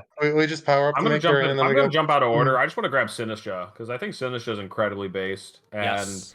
Agree. I think it's Agree. super base, super fun to play with. And then in terms of viability, it's probably beyond Garchomp, just a little bit. And in terms of baseness, maybe just like down a little bit, little bit. But like right there seems fine. I think the Mon's really cool. I think so Yeah. too. Yeah, I rock with Cool. Sinistra, bro. All right. Since you stole my spot, I'm taking King Gambit. King Gambit about as viable as the Electabuzz and the Rillaboom, and honestly, the Volcarona should probably be more viable than it's listed right now. I'm moving this thing over. This thing is closer to here. But yeah, no, I think it's like right in this tier. I do think it's cringe because you get to play Sucker Punch mind games, and that shit sucks. So I'm putting it like below Annihilate in terms of cringe, but right in that little blob of viable Pokemon. Big old Definitely stat cringe. sticks. It's valid. Yeah. Fucking Gambit. Like Alright. it's probably winning, but it lets you think that you have a way out, even though you pretty much just lose. Sure. And that shit is kind of cringe. All right, Darsh, you got Arcaludon, Bax, or for Rigoraph? Give me the Arc. Put that shit next to D-Knight, bro. I think Arc is amazing. I think Arc is like so good. I think it's more based than Garchomp. I don't know. I think it's fucking awesome. I think you can use it a lot of different ways now. Like the new set just came out. I don't know. I think you can use it. You can set it up. You can use it the sturdy. You can just use it bare ass and rain. I don't know. I think it's good. That's my opinion. Also, I'm biased. Obviously, they should just fucking clutch my shit up. But I Nick, I think want to Arc is ask you, like what do you think? Do you think cool. this guy's based or cringe? I think it's quite cringe. Thanks for asking, Alex. Yeah, I had a feeling. I mean, like, I could tell y'all were synced up. I could tell y'all were synced up there. I'm an Arch fan. Adi, what do you think? You think it's cringe? It's so cringe. It's the single most oppressive Pokemon in this format. It makes Rain so powerful, and even outside of Rain, you just can't kill that thing. It just invalidates physical attackers. You can beat it up, and it just clicks body press. It's the most annoying. It's just the most annoying thing to play. Isn't that base though? Isn't that base though? It can do all those things. Like it is the opposite. Someone had a negative experience. It sounds like. I played 5 Raid, dude. I played 5 Raid at Toronto. I'm sick of it. That's funny. Where are we putting it as far as I think it's definitely one of the top 5 most viable Pokemon in the format. It's not as where's bad it going? as Gutsbear. It's not as cringe as Gutsbear. I don't think it's as cringe as Gutsbear. I'll be honest. Sure. We'll I put think it it's like next to Basculin, like over there. You Yeah. can put it there. I think that's I like Gutsbear though. But anyways, okay. I think it's me then. I've got between these two. I got no passion for these Pokemon, man. Bax, give me him. He was used a little bit in this format. I think Nick, did you have more to say about Bax or no? Yeah, I do. He's top left. He's like he's like with Flamigo and Cerulege, I think. You think he's with Flamigo and Sarah? I think it's a little more better than that. It's all a lot more play with the scale shot set. It's faster than Dragonite. You can scale shot it. Sure. But it just like dies to Goldango, and all the Goldies are faster than it. It can't run Jolly because it deals no damage, and because you're going faster eventually anyways. You just die to make it rain. It's like really rough out here for the guy. yeah, I'm putting. I played it. Next to Sarah, Fiona had it. Yeah. I don't think it's that good. I think, like in theory, it sounds good, but it's not that good. When you, I don't know. I don't think it's good. Yeah, no, you play test and you realize it's just not quite there. He's pretty base though. All right, I'll grab the Giraffe then. And the Giraffe, I think this mon's terrible. Like, I don't know why anybody thought they could pull this thing off. I think maybe we're saying it's Murkrow level because it feels like it's like the same players falling into the same trap in terms of viability, and then in terms of cringe or baseness, I'd say probably Milo level. Like it's like, just right there. Yeah, it's somewhat cringe, but it doesn't bother me that much. So I'm gonna push back on this a bit. I had it on my squad at Toronto, and one of the cool things that it does is it gets to Twin Beam Sneasler for the Yoko. That was pretty cool. And I think that it just gets some base points and some viability points for having that in its kit to deal with the worst guy in the format, according to this chart. All right. Yeah, we'll put it over here. It's valid. Put it in between Milo and Weezing, I guess. Seems okay. Did you bring it a lot or no? No, oh no, it was my least Bratmon. I didn't fight that many Sneaslers though, so like yeah, that was kind of what it was primarily there to do. It was just defending Ursulina from Sneasler. Got you. All right. Where would Blood Moon go? I know where Blood Moon's going, man. That's valid. It's my pick. Bottom. Right here, man. Oh, no, this Pokemon is the it. single most fun Pokemon to use this entire format. All right. Someone else give me their opinions. If I can't put D-Knight up there, man, I'm gonna have to fight you about it. But like, I also do think I like both the bears. I think they're a lot of fun. Ugh. This bear is better than other bear, but I still think it's cringe though. I think it hangs out with Sneasler personally. Really? Yeah, I think I think this guy's stupid. Like it just ignores the type chart. It either hits you with Blood Moon or hits you with a super effective Earth Power. Like it just why does it get to hack the type chart? It is so cringe.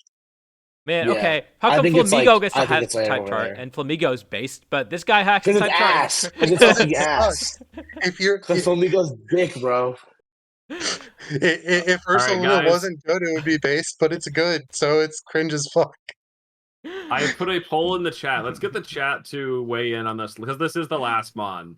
And so I wanted to see what people thought about Blood Moon. It's also a pretty divisive mod, as we're seeing here. I think most people, not most people, I think we have like a pretty even split with, me and Audie being more in support of it, and Darsh and Nails both being pretty against it. Fuck that thing, bro.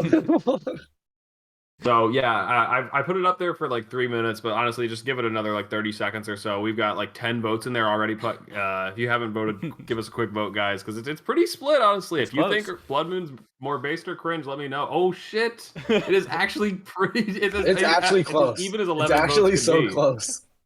Oh my god. Let me see some cringe votes, guys. Yeah, we need some cringe guys. Come on. Since me and Audie go. do just share one vote and we are in agreement, I'm gonna go ahead and put ours in. Then I'm gonna put ours on. Oh, I already voted too. Base.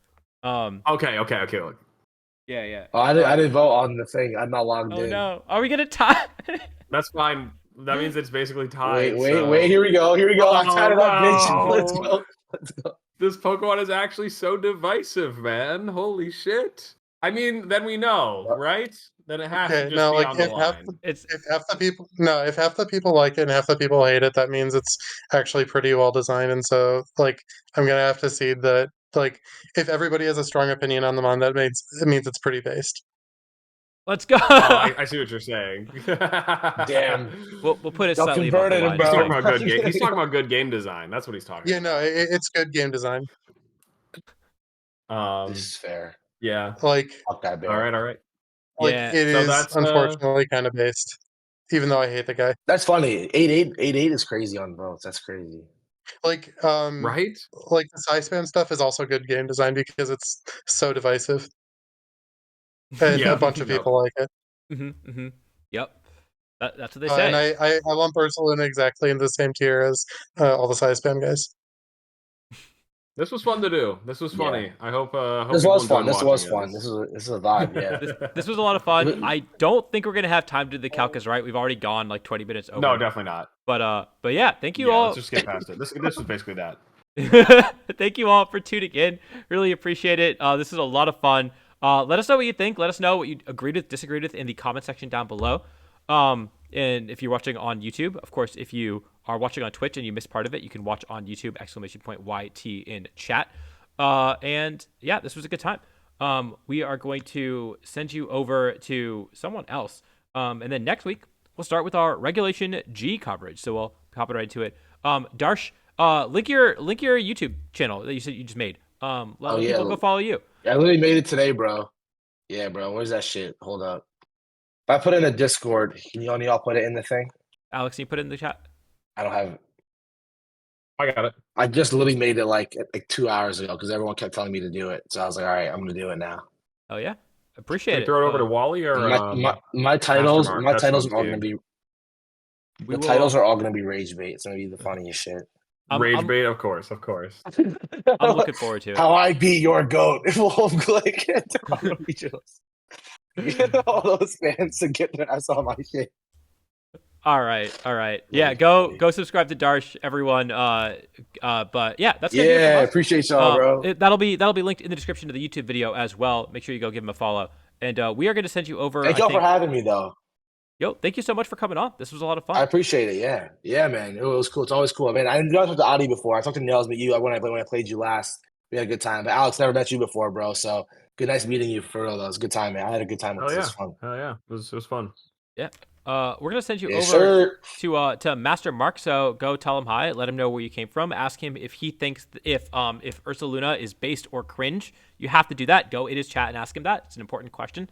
Yeah. Until next time, we'll catch you guys later.